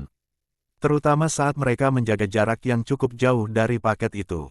Tapi sekarang, sinar matahari menyingkapkan beberapa bagian pakaian mereka dan mereka tidak dapat berbuat apa-apa, karena begitu mereka bergerak, kondisinya akan semakin buruk bagi mereka. Tepat saat mereka merasa bersyukur karena kedua tim itu menarik perhatian tim AS, mereka merasa ngeri melihat seluruh anggota tim AS menoleh ke arah mereka sambil menyeringai licik. Rasa merinding menjalar di punggung mereka setelah melihat seringai mereka karena mereka tahu bahwa apapun yang akan terjadi tidak akan menyenangkan mereka sedikitpun. Teman-teman dari Kanada, Felix menggaruk hidungnya sambil tersenyum sopan sambil bertanya, bagaimana kalau kamu membantu kami mengurus mereka berdua? Sialan, ekspresi Kapten Kanada berubah tak sedap dipandang saat dia mendengarnya. Dia tahu bahwa dia telah jatuh ke dalam situasi yang tidak mengenakan. Kapten Kanada itu menduga bahwa posisi timnya telah terancam saat mereka masih berada dalam kabut. Lagi pula, ia mengerti bahwa mustahil untuk mengetahui negara mana yang mereka wakili tanpa melihat bendera di dada mereka atau mengenal seseorang di tim mereka. Mereka bersembunyi hampir sempurna di pepohonan, hanya memperlihatkan sedikit pakaian mereka. Jadi, mustahil untuk mengandalkan itu dan mengetahui identitas mereka. Sekarang rencana mereka untuk menunggu hingga pelacak mendarat di tangan orang lain bahkan tidak menjadi pilihan yang tersedia karena mereka diminta bantuan dari sekutu negara mereka. Jika mereka menolak permintaan itu di depan mata dunia, itu tidak akan terlihat indah bagi mereka maupun bagi negara mereka. Dia tidak berpikir untuk bersikap tuli terhadap permintaan Felix karena cepat atau lambat mereka pasti akan memperlihatkan diri. Tak punya pilihan lain, Kapten Kanada itu melompat dari pohon diikuti oleh rekan-rekannya. Mereka segera berkumpul dan membentuk formasi tempur. Semua mata tertuju pada Kapten Kanada itu, bertanya-tanya apa yang akan menjadi tanggapannya. Bahkan kedua tim langsung menarik kemampuan mereka karena mereka sudah kehilangan sebagian besar keunggulan. Jika mereka menyerang sekarang, Felix dan yang lainnya akan dapat menghindari serangan salvo kemampuan tersebut sambil membiarkan beberapa serangan mengenai bola air yang melindungi mereka. Jarak 20 meter atau lebih sudah lebih dari cukup bahkan bagi seorang bloodliner dengan refleks sampah untuk bereaksi tepat waktu. Ditambah lagi, mereka tidak berniat membantu Kapten Kanada itu keluar dari kesulitannya. Mereka cukup senang karena kejadian memalukan mereka digantikan dengan kejadian lain yang tidak ada hubungannya dengan mereka. Setelah beberapa detik terdiam, Kapten Kanada itu terbatuk dan menjawab dengan nada putus asa, "Meskipun saya ingin menawarkan bantuan kepada teman-teman Amerika saya khawatir kami tidak bisa." Ia segera menjelaskan, aturan kompetisi melarang tim untuk saling membantu, dan saya tidak ingin tim dan negara saya dihukum oleh organisasi. Sayang, alasannya itu belum sempat terbesit dalam benak para pendengar sebelum Felix dengan santai mengungkapnya, "Kita dilarang saling bantu kumpulkan bendera atau bagi-bagi tracker, apalagi berkelahi. Jika kau tidak mau membantu, katakan saja." Felix menggelengkan kepalanya karena kecewa saat ia meletakkan kembali pelacak itu ke dalam paket dan menutupnya lagi. Dia tidak ingin barang-barang di dalamnya rusak akibat pertempuran yang akan datang. Dia menoleh ke rekan-rekannya dan memerintahkan, "Bersiaplah untuk bertempur, hanya kita yang akan bertempur." Johnson, yang sempat berpura-pura mati, langsung berdiri dan mengejek, "Jika kami tahu bahwa hubungan negara kita tidak berarti apa-apa bagimu, kami tidak akan berhenti menyergapmu dalam kabut lebih awal." "Lupakan saja, Johnson." Kenny tersenyum pahit saat tubuhnya berubah tak terlihat. Itulah adanya. Semakin banyak tim Kanada mendengar, semakin buruk ekspresi mereka. Citra negara mereka benar-benar hancur secara langsung, terutama setelah apa yang baru saja disebutkan Johnson. Mereka tidak tahu apakah itu benar atau tidak, tetapi mereka cenderung mempercayainya karena mereka yakin tim AS tidak akan berani berbohong kepada mereka. Bagaimanapun, mereka mungkin tidak tahu, tetapi para penonton pasti tahu. Ini berarti, tim AS benar-benar menunjukkan belas kasihan kepada mereka ketika mereka bisa saja menyergap mereka.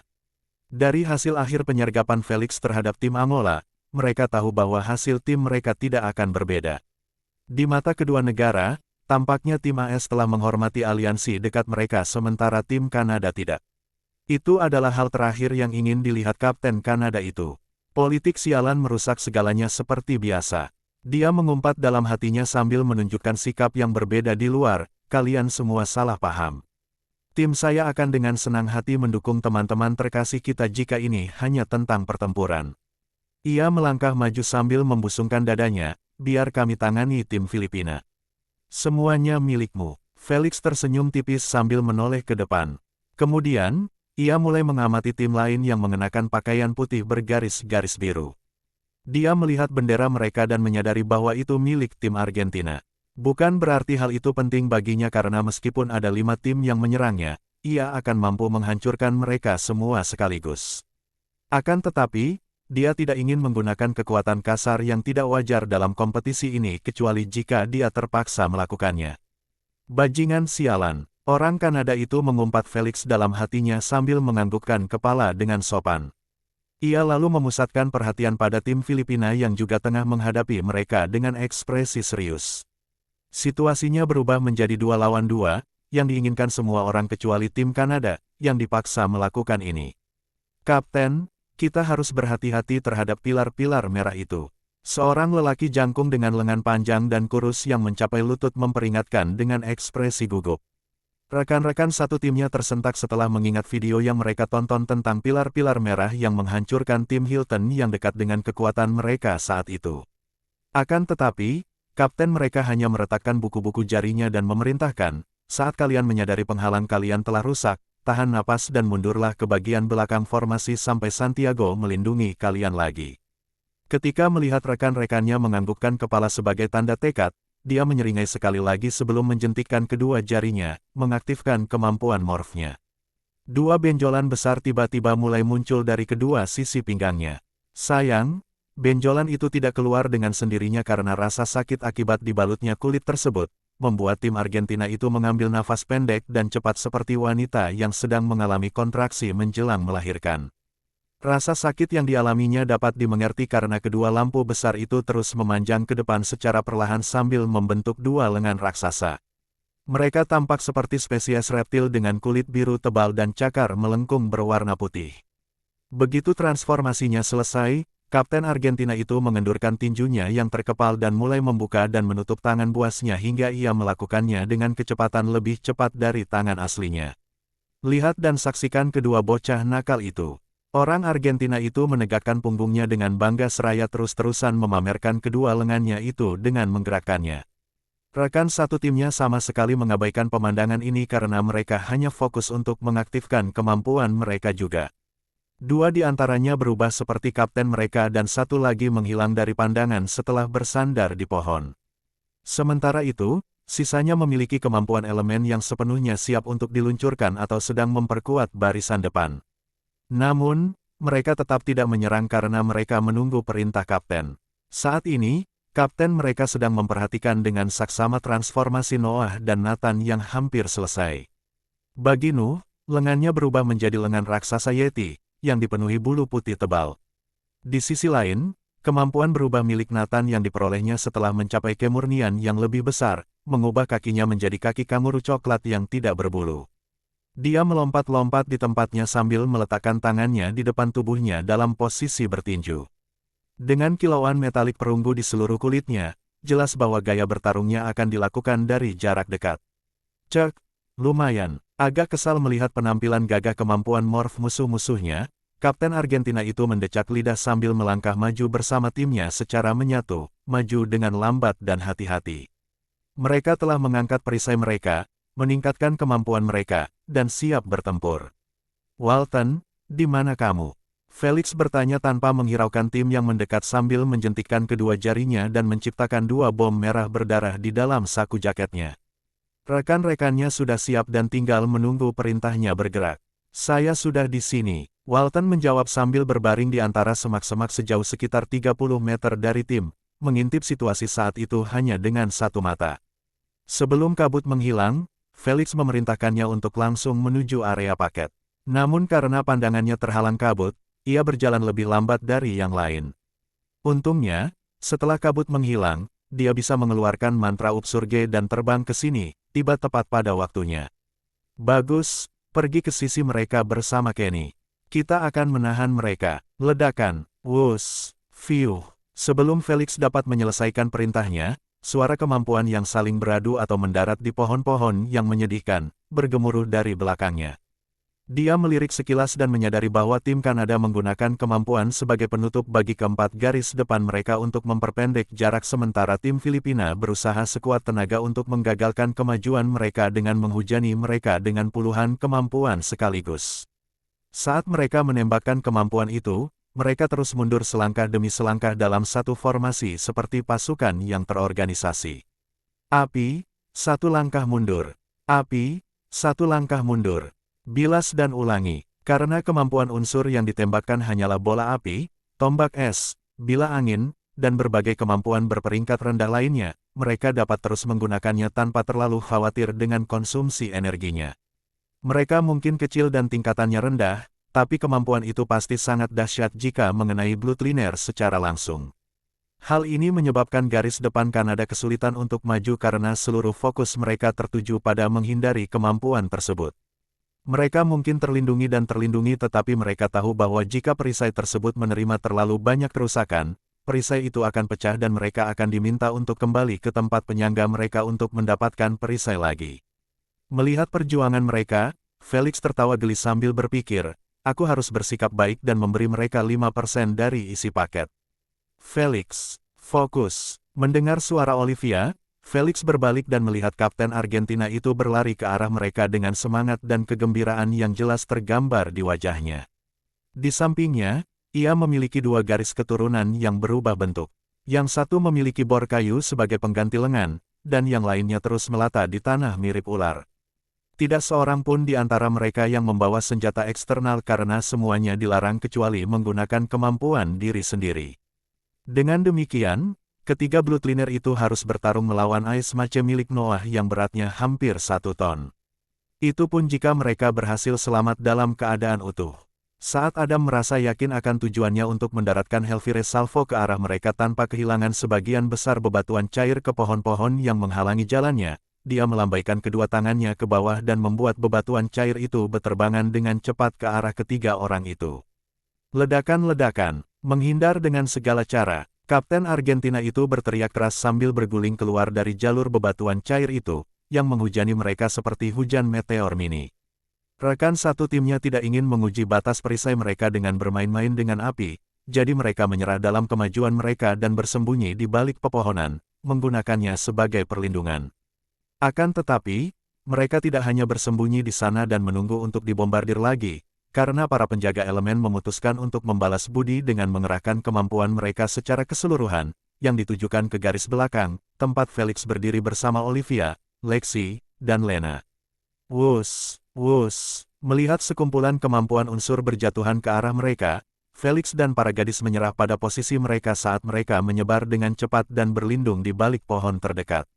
Ledakan bam, ketakutan, Olivia duduk di belakang pohon dengan kedua tangannya menutupi telinganya, mencoba menghalangi suara keras ledakan yang terjadi di dekatnya.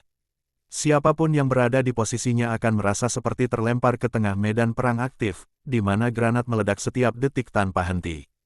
Felix yang merasa puas karena Olivia berhasil menghindar sendirian untuk pertama kalinya, mendesah jengkel saat melihat Olivia menutup telinga dan matanya dengan ekspresi ketakutan, tampak seperti anak kucing di tengah hujan. Yah, setidaknya kakinya bergerak kali ini, tidak membeku seperti biasanya. Pada akhirnya, Felix masih sedikit puas dengan sedikit kemajuan yang dicapainya. Beberapa detik kemudian, rentetan tembakan itu berakhir, menyapu bersih dua pohon tak berdosa yang hangus terbakar hitam. Karena tidak mendengar suara apapun lagi, Olivia membuka matanya dan mengintip dengan satu matanya dengan waspada.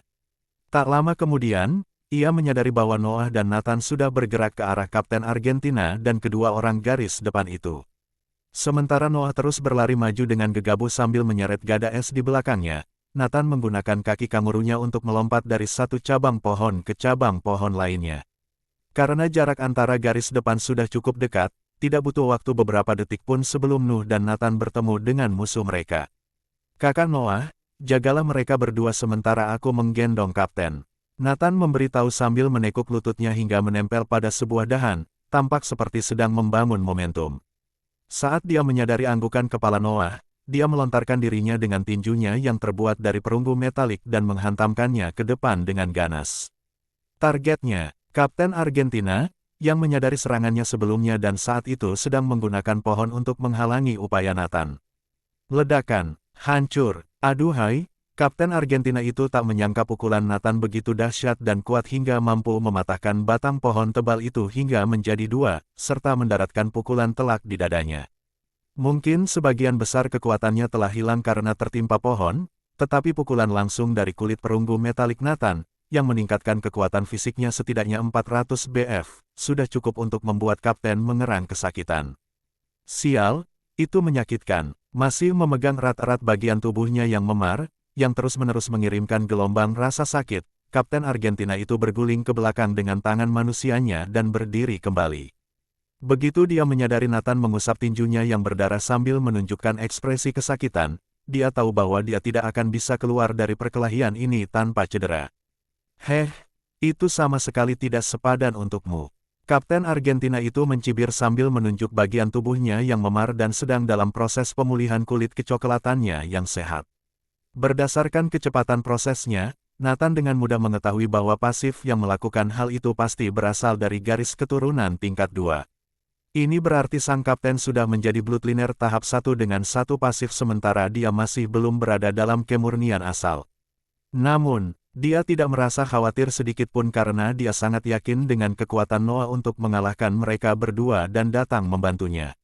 Dia hanya ditugaskan untuk menahan sang kapten, bukan mengalahkannya. Oli, kumohon sembuhkanlah aku. Pintanya sambil kembali ke posisi tinju, melompat-lompat di tempatnya seperti kanguru. Sayang sekali, kalau bukan karena bunga lili di atas kepalanya, dia malah terlihat gagah bukannya lucu. Tetapi dia sudah mati rasa terhadap perasaan malu dan hanya menikmati saat tinjunya dibelai oleh energi hijau yang lembut. Tidak di masa tugasku, teriak Kapten Argentina itu sambil menyerang ke depan dengan ganas. Melihat hal itu, Nathan tidak punya pilihan lain selain melawannya meskipun buku-buku jarinya yang berdarah masih belum pulih. Potong, pukulan, tendangan, dan bahkan cakar binatang buas pun ikut beraksi karena mereka berdua menggunakan segala yang mereka miliki untuk mendapatkan keuntungan atas yang lain.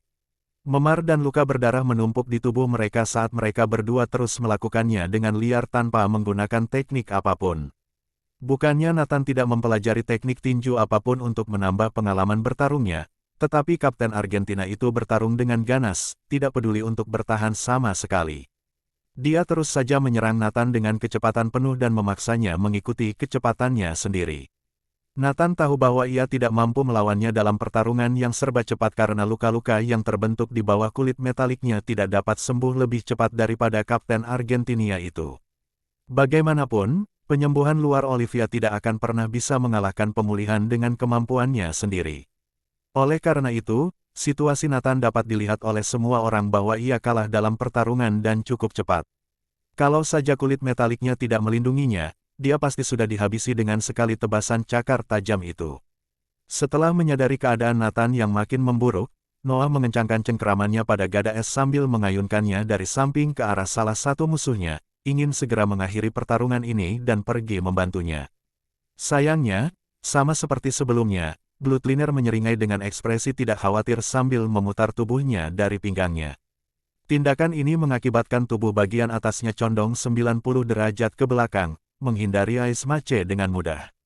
Dari ekspresi Noah yang memperlihatkan tanda-tanda kejengkelan dan ketidaksabaran, terlihat jelas bahwa ia sudah dipermainkan seperti ini sejak awal ia bertarung melawan dua Bloodliner itu.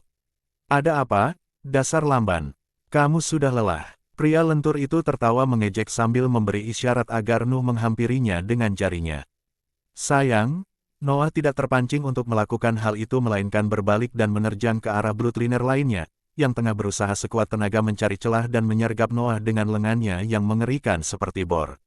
Melihat Nuh datang ke arahnya, si Bloodliner mengarahkan bor kayunya ke cabang pohon di atasnya dan berkata sambil tersenyum, "Tidakkah kau belajar?"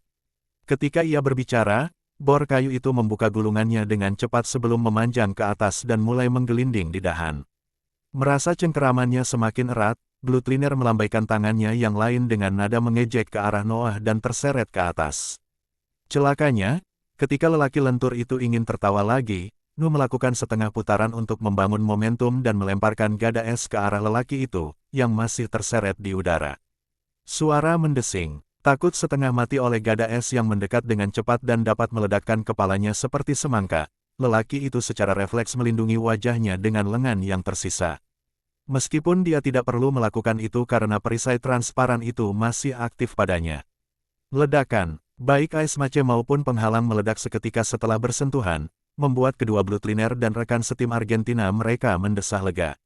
Mereka sama sekali lupa bahwa dengan Nuh yang melemparkan gada esnya, itu dianggap sebagai proyektil unsur, dan penghalang transparan itu hanya mampu memblokir proyektil tetapi tidak kemampuan jarak dekat dan fisik. Itulah sebabnya mereka tampak transparan seolah-olah mereka tidak ada di sana.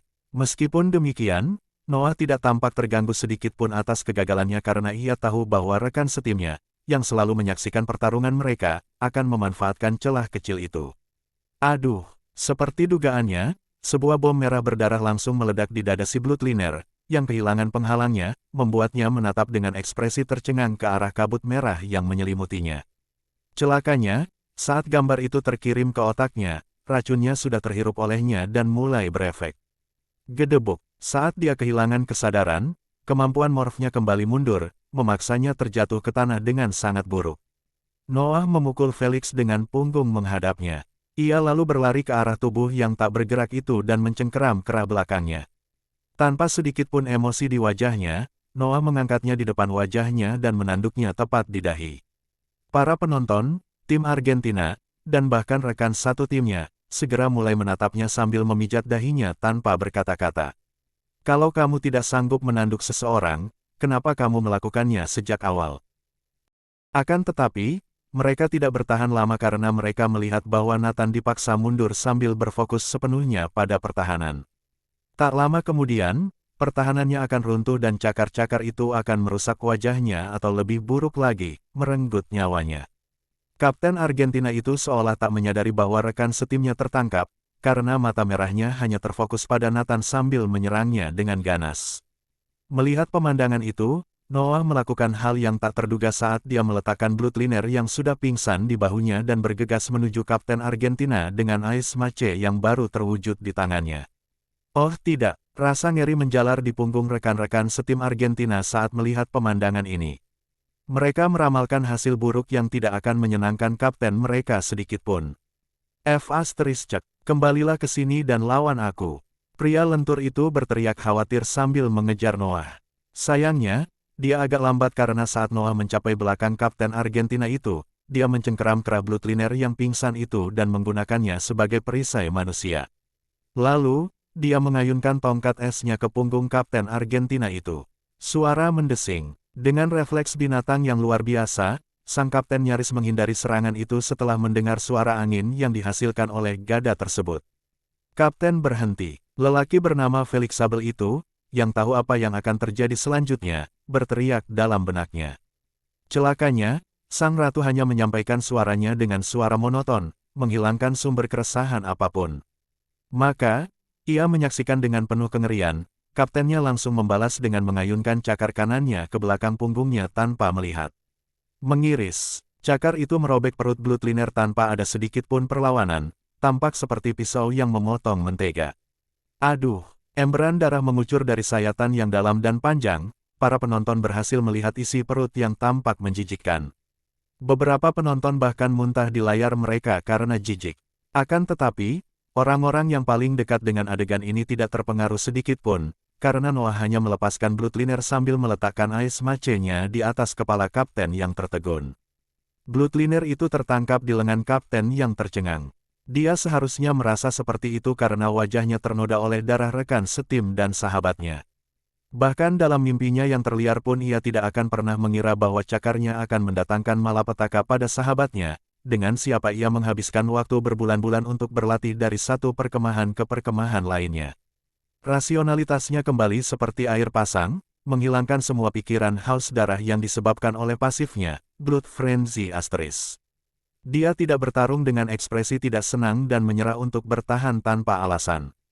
Sikap pasif inilah yang memaksanya ke dalam kondisi itu, semakin banyak luka yang disebabkan oleh cakarnya. Dia tidak pernah repot-repot menghentikan dirinya memasuki kondisi itu karena dia tidak bisa merasakan sakit. Itu selalu menjadi nilai tambah dalam pertempuran. Tapi sekarang, dia menyesal telah membuka pasif terkutuk yang merampas rasionalitasnya. Jika dia terjaga, dia akan mendengar pesan sekutunya. Kalau saja dia masih bisa berpikir jernih, dia pasti sudah mundur dan bergabung dengan lelaki yang luwes itu, daripada langsung menyerang balik tanpa menoleh sedikitpun. Begitu banyak kemungkinan yang berkecamuk dalam benaknya dalam waktu yang singkat, dia bahkan tidak merasakan gada Nuh yang diletakkan di kepalanya. Noah hanya menggerakkan tongkatnya maju mundur satu kali, dan dinginnya es sudah lebih dari cukup untuk membangunkan kapten Argentina itu dari pingsannya. Setelah mengangkat kepalanya dan memperhatikan wajah tanpa ekspresi Noah yang menjulang di atasnya, dia tahu bahwa nyawanya baru saja diselamatkan.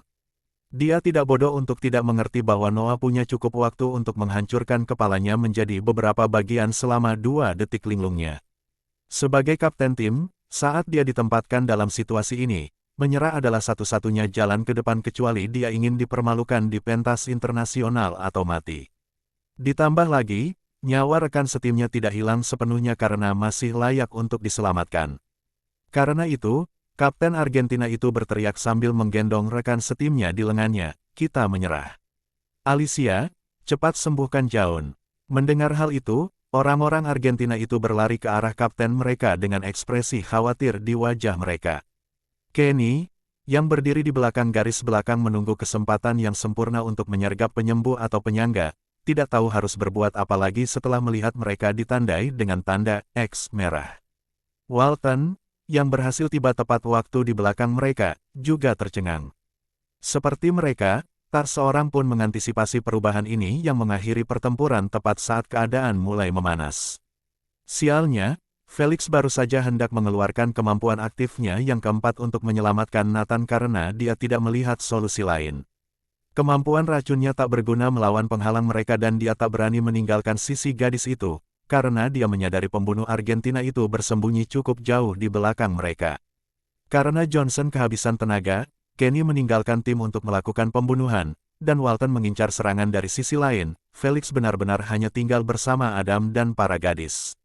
Adam sudah sibuk menjadi satu-satunya penjaga elemen dalam tim, dan Felix tidak ingin meninggalkannya tugas untuk melindungi gadis-gadis juga. Namun, Siapa yang mengira bahwa Nuh tidak mau menunggu campur tangan Felix saat ia mengambil tindakan sendiri. Lupakan tentang menyelamatkan Nathan, dia bahkan memaksa pertempuran berakhir sendirian. Felix tahu bahwa Noah tidak melakukannya karena keberuntungan, tetapi itu adalah langkah yang direncanakan. Ia menyadari bahwa Nuh mungkin menyadari keadaan kapten yang panik dan memanfaatkannya. Lagi pula, Noah tidak memerlukan Bloodliner untuk melindunginya dari serangan itu karena ia bisa menghindar secara mandiri. Bagaimanapun, ia melakukannya untuk membuat sang kapten kehilangan fokus setelah ia melihat bahwa ia sebenarnya telah menempatkan rekan setimnya di ambang kematian.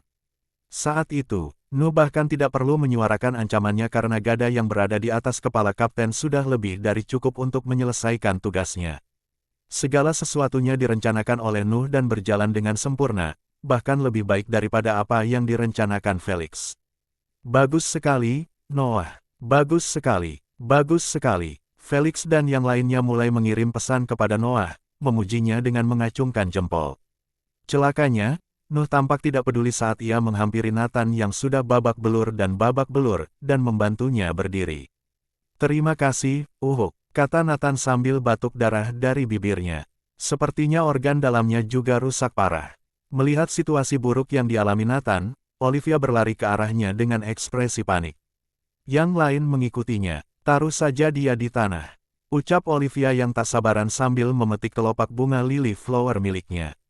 Melihat Nathan sedang berbaring telentang, dia meletakkan bunga itu di dada telanjangnya dan berkata lembut, "Kepompong pemulihan."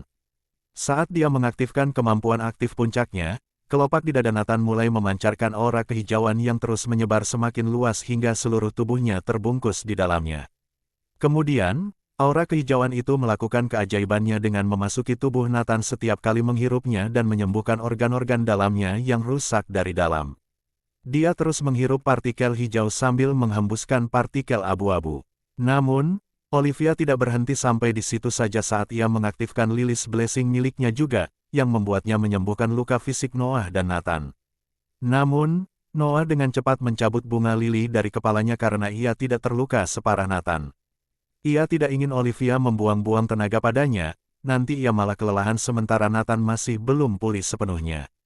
Setelah melihat luka Nathan mulai pulih dan ekspresi kesakitannya agak berkurang, Felix menoleh ke arah tim Argentina dan memperhatikan bahwa mereka mengalami kesulitan dalam menutup lukanya. Luka itu terlalu dalam bagi tabibnya untuk menutupnya dengan cepat dan dia bisa melihat bahwa gadis itu berusaha sekuat tenaga. Kalau dia bisa melihatnya, berarti Olivia juga menyadarinya. Akan tetapi, karena rekan satu timnya adalah prioritasnya, ia hanya menyingkirkan perasaan bersalah yang menggerogoti hatinya dan berfokus pada perawatan Nathan. Kemampuan puncaknya, Restoration Cocon Asteris, merupakan kemampuan penyembuhan yang sempurna dari garis keturunan tingkat rendah karena dapat memulihkan seseorang yang berada di ambang kematian ke bentuk puncaknya lagi. Akan tetapi, konsumsi energinya sangat besar dan dalam kondisinya saat ini, dia tidak mampu mengurus dua hal sekaligus. Maaf. Olivia hanya menggigit bibirnya sambil melihat ke sisi lain, berusaha sebisa mungkin menghindari melihat penderitaan Jaun. Sementara itu, obrolan uap Amerika tidak tampak begitu bersemangat dan gembira setelah tim Argentina menyerah. Mereka bahkan belum sempat menikmati perasaan menang atau sandiwara yang terjadi dalam pertempuran sebelum suasana berubah suram dan tegang dengan cepat. Rasanya tidak pantas bagi MC untuk mencoba dan membesar-besarkannya sementara secara harfiah ada seorang pria yang sedang berjuang untuk bertahan hidup. Dari raut wajah putus asa yang tergambar di wajah Kapten Argentina, mereka menyadari bahwa Juan kemungkinan besar tidak akan berhasil tiba tepat waktu sebelum kru ekstraksi tiba. Belasungkawa terdalam kami sampaikan kepada tim Argentina dan warga negaranya. Kenny, pergilah buka peti itu dan cobalah temukan saat penyembuh. Pernyataan sedih Jana disela oleh perintah Felix saat ia menunjuk jarinya ke arah lelaki yang sedang sekarat dan berkata, beri mereka cukup makanan untuk bertahan hidup sampai kru ekstraksi tiba di sini. Kenny menganggukkan kepalanya dan bergegas menuju paket yang berada puluhan meter di belakang mereka. Setelah meraih sisinya dan membukanya, ia mengobrak-abrik kotak-kotak itu, yang mempunyai berbagai logo elemen, logo makanan, dan sebagainya hingga ia menemukan logo jarum di atasnya. Dia mengeluarkan kotak itu dan bergegas menuju tim Argentina. Setelah mereka melihat apa yang dibawanya, mereka membuka jalan baginya untuk melewatinya dan mencapai Alachia dan Juan, yang saat ini dikelilingi oleh partikel cahaya. Gunakan ini, kata Kenny sambil membuka kotak itu dan menunjukkan 10 jarum yang berisi zat hijau. Karena tidak ada cukup waktu untuk bersikap sopan, Alicia langsung mengambil jarum dan menyuntikkan isinya ke aliran darah Jaun. Ia kemudian menyuntikkan 2 jarum lagi di dekat area luka. Baru setelah itu dia mulai merasakan detak jantung Jaun yang dangkal mulai stabil dan bahkan sedikit meningkat. Zat hijau tersebut mungkin merupakan produk yang murah dan kebanyakan digunakan oleh rakyat jelata, tetapi cukup baik untuk mengatasi kondisi Jaun untuk sementara waktu jika jumlahnya meningkat. Setelah kondisinya stabil, Alachia kini punya waktu untuk fokus menutup lukanya dengan benar. Rekan setimnya dan warga negara Argentina itu sama-sama menghela napas lega saat melihatnya. Mereka tahu bahwa Jaun akan baik-baik saja sampai tim ekstraksi tiba. Terima kasih atas bantuanmu. Sungguh. Kapten Argentina itu menghampiri Kenny dan menggenggam tangannya erat-erat dengan rasa terima kasih dan kelegaan yang jelas terlihat di matanya. Noah mungkin orang yang membuatnya menempatkan temannya di ambang kematian, tetapi Kapten Argentina itu mengerti bahwa ini adalah sebuah kompetisi. Dan dia akan melakukan hal yang sama jika dia berakhir di situasi Noah. Jadi dia tidak menyalahkan tim AS atau merasa memiliki niat baik terhadap mereka. Namun setelah menerima bantuan tepat waktu dari mereka, rasa hormatnya kepada mereka meningkat 10 kali lipat. Dia mengerti bahwa dengan menyerah, timnya akan tersingkir dari kompetisi. Jadi, meskipun dia tahu bahwa paket itu berisi zat penyembuh, dia tidak boleh mendapatkannya. Oleh karena itu, ia sangat bersyukur bahwa tim AS tidak hanya berdiri di sana dan menyaksikan rekan setimnya tewas, hanya untuk menyimpan zat penyembuh tersebut, yang sangat penting dalam kompetisi ini. Situasi stabilisasi Juan sudah lebih dari cukup menjadi bukti. Celakanya, yang tidak diketahuinya adalah bahwa Felix menolong mereka bukan karena kebaikan dan niat baiknya, melainkan semata-mata karena dia tidak ingin melihat ekspresi bersalah Olivia. Dia tahu jika Jaun akhirnya mati, dia akan menyalahkan dirinya sendiri dan dia tidak ingin mendengarnya bersedih hati selama 6 hari ke depan. Ditambah lagi, bantuannya akan membuat dia dan timnya mendapatkan poin ekstra dari para pengawas, yang mengawasi segala hal dalam kompetisi. Felix tahu bahwa mendapatkan bendera itu hanyalah persyaratan yang diajukan secara terbuka untuk menipu semua orang.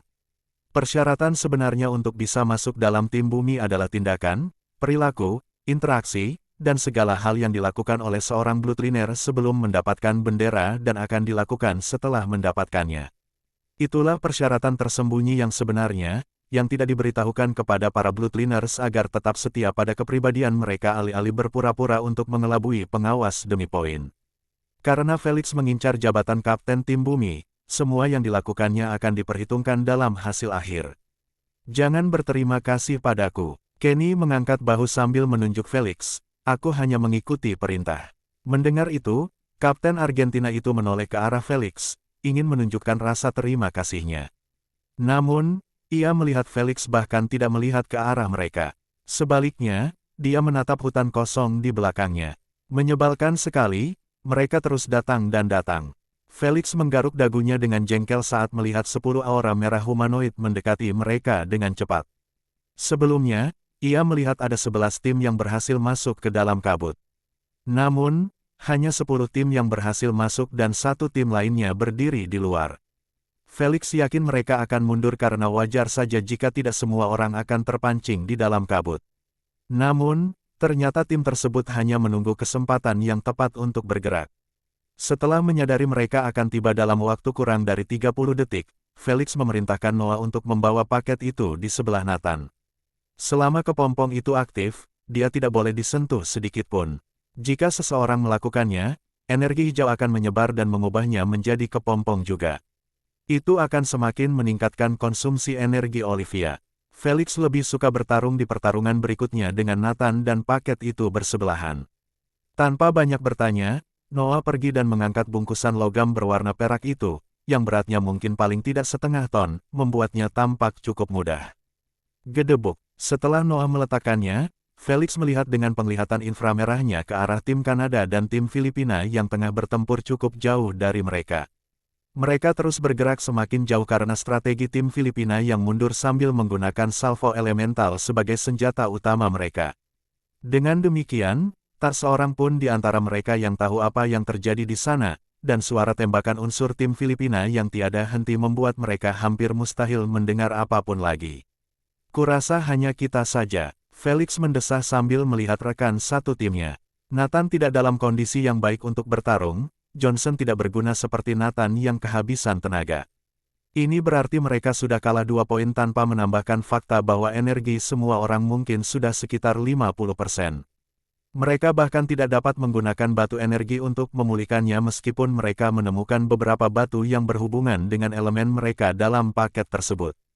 Itu karena peringkat afinitasnya rendah. Dengan peringkat afinitas Felix sebesar 100%, penyerapannya hampir seketika. Namun, bagi mereka, diperlukan waktu beberapa detik hingga menit, tergantung pada peringkat afinitas mereka. Misalnya, Johnson memiliki peringkat afinitas 48%, yang berarti ia akan membutuhkan waktu minimal 1 menit penuh untuk menyerap sepenuhnya hanya satu batu bermutu sedang. Ini akan memberinya tambahan energi sebesar 5%. Felix tidak repot-repot memerintahkan mereka untuk memeriksa paket tersebut untuk mencari batu energi karena dia dapat melihat bahwa 10 aura humanoid sudah ada di sini. Mereka hanya bersembunyi sekitar 30 meter dari timnya. Sama seperti dia, para pemirsa Amerika pun melihatnya, dan mereka tak dapat menahan diri untuk mengumpat ke layar setelah melihat tim Inggris yang menyelinap ke tim mereka. Sementara itu, di balik sebuah batu berukuran sedang yang ditumbuhi lumut hijau, Sandra tengah berbaring tengkurap sambil melirik dari sudut batu itu ke arah pemandangan tim AS yang berkumpul di sekitar Nathan, menunggunya sembuh. Tepat saat dia mencoba melihat ke arah rekan-rekan satu timnya, yang masing-masing bersembunyi di posisi berbeda di dekatnya, dia gemetar ketakutan setelah matanya mendarat tepat pada pupil segitiga emas Felix. Dia menelan ludah sambil cepat-cepat menarik kembali kepalanya, tidak berani mengintip lagi. "Sandra, ada apa?" tanya William melalui telepati setelah menyadari perilakunya yang aneh. "Saya rasa saya baru saja bertatapan mata dengan Kapten AS itu." Dia memberitahunya dengan dada yang berdebar kencang. "Itu tidak mungkin." Lelaki kekar itu menyela pembicaraan mereka, "Kita bersembunyi dengan sangat terampil dan bahkan berada di luar jangkauan kemampuan penglihatan tingkat 1 yang legendaris." Sayang saat pesan pikirannya terkirim ke semua orang, dia melihat Felix sedang berjalan ke arah mereka dengan ekspresi waspada. Setelah William menyadari hal ini, ia segera memerintahkan mereka untuk menarik kepala mereka dan menghindari ketahuan. Sayang, suara Felix yang terus-menerus berjalan di atas pohon-pohon yang terbakar, ranting-ranting dan daun-daun yang retak, terus bergema di telinga mereka dengan keras. Terutama William yang sensitif terhadap suara. Selangkah demi selangkah, meter demi meter, dia semakin dekat. Mereka tidak tahu harus berbuat apa lagi selain bersembunyi dan berharap kewaspadaannya terhadap tempat ini segera mereda dan meninggalkan mereka sendirian. Sayangnya, dia tidak berhenti. "Kapten, apa yang harus kita lakukan? Kesempatan kita untuk menyergap akan hancur." Pria kekar itu bertanya dengan gelisah. "Rencana baru." William memejamkan matanya, membuat bulu matanya yang abu-abu bergetar sedikit. Dia mendengarkan suara langkah kaki Felix dengan saksama dan segera memberitahu, "Dia berjarak 20 meter dari kita. Jika dia melangkah dalam jarak 10 meter, kita akan menjatuhkannya dan memaksanya menyerah. Saat itu, pelacak dan paketnya akan menjadi milik kita." Setelah mendengar itu, mata rekan satu timnya menjadi cerah karena mereka menyadari bahwa mereka melihat sesuatu dengan pandangan terowongan. Mereka telah merencanakan sejak lama untuk membuat penyergapan mereka sesempurna mungkin, yang membuat mereka lupa bahwa selama Felix berjalan mendekati mereka sendirian, mereka bahkan tidak perlu membuat rencana yang matang. Mereka bisa saja menyerangnya dalam jumlah 10 orang dan mengalahkannya. Dalam pikiran mereka, dia benar-benar memberi mereka kemenangan cuma-cuma tanpa berusaha. "Felix, kamu mau kemana?" tanya Olivia keras dengan nada khawatir. "Kurasa aku melihat sesuatu di sini." Felix mengernyitkan alisnya dengan waspada dan berteriak balik, "Mungkin itu hanya seekor binatang. Tapi tidak ada salahnya untuk memeriksanya." Walaupun dia berbicara, kakinya tak henti-hentinya melangkah menuju batu tempat Sandra bersembunyi. "Kamu pantas mendapat Oscar atas tindakan buruk yang kamu coba lakukan." Asna tiba-tiba terkekeh dalam benaknya. "Yah, sepertinya aku tidak bisa memberitahu semua orang bahwa aku melihat ada tim yang bersembunyi 30 meter dari kami." Felix terkekeh dalam hati sambil melihat ke-10 aura humanoid itu meringkuk mirip macan kumbang, bersiap memangsanya. Kita ganggu mereka sebentar. Felix menyeringai tipis melihat pemandangan itu tepat saat kakinya akhirnya mendarat di tanda 10 meter. Segera setelah itu, Felix berguling ke belakang secara naluriah, menghindari cambuk air yang muncul dari tanah dan ingin mencengkeram kakinya. Sayang, cambuk itu hanyalah satu dari puluhan kemampuan yang dilemparkan kepadanya secara bersamaan. Wus, ledakan, ledakan, tombak petir, peluru es, cambuk air, senjata api, dan yang paling utama, gelombang suara abu-abu berbentuk kelelawar. Semuanya menyerang Felix secara bersamaan, berakhir dengan munculnya awan debu dan tanah yang sangat besar. Para penonton menahan napas dengan mata terbelalak, merasa agak sulit memproses pemandangan di hadapan mereka. Emosi mereka yang bergetar dapat dimengerti karena Felix benar-benar dibombardir dengan salvo unsur tanpa gelembung air lena padanya.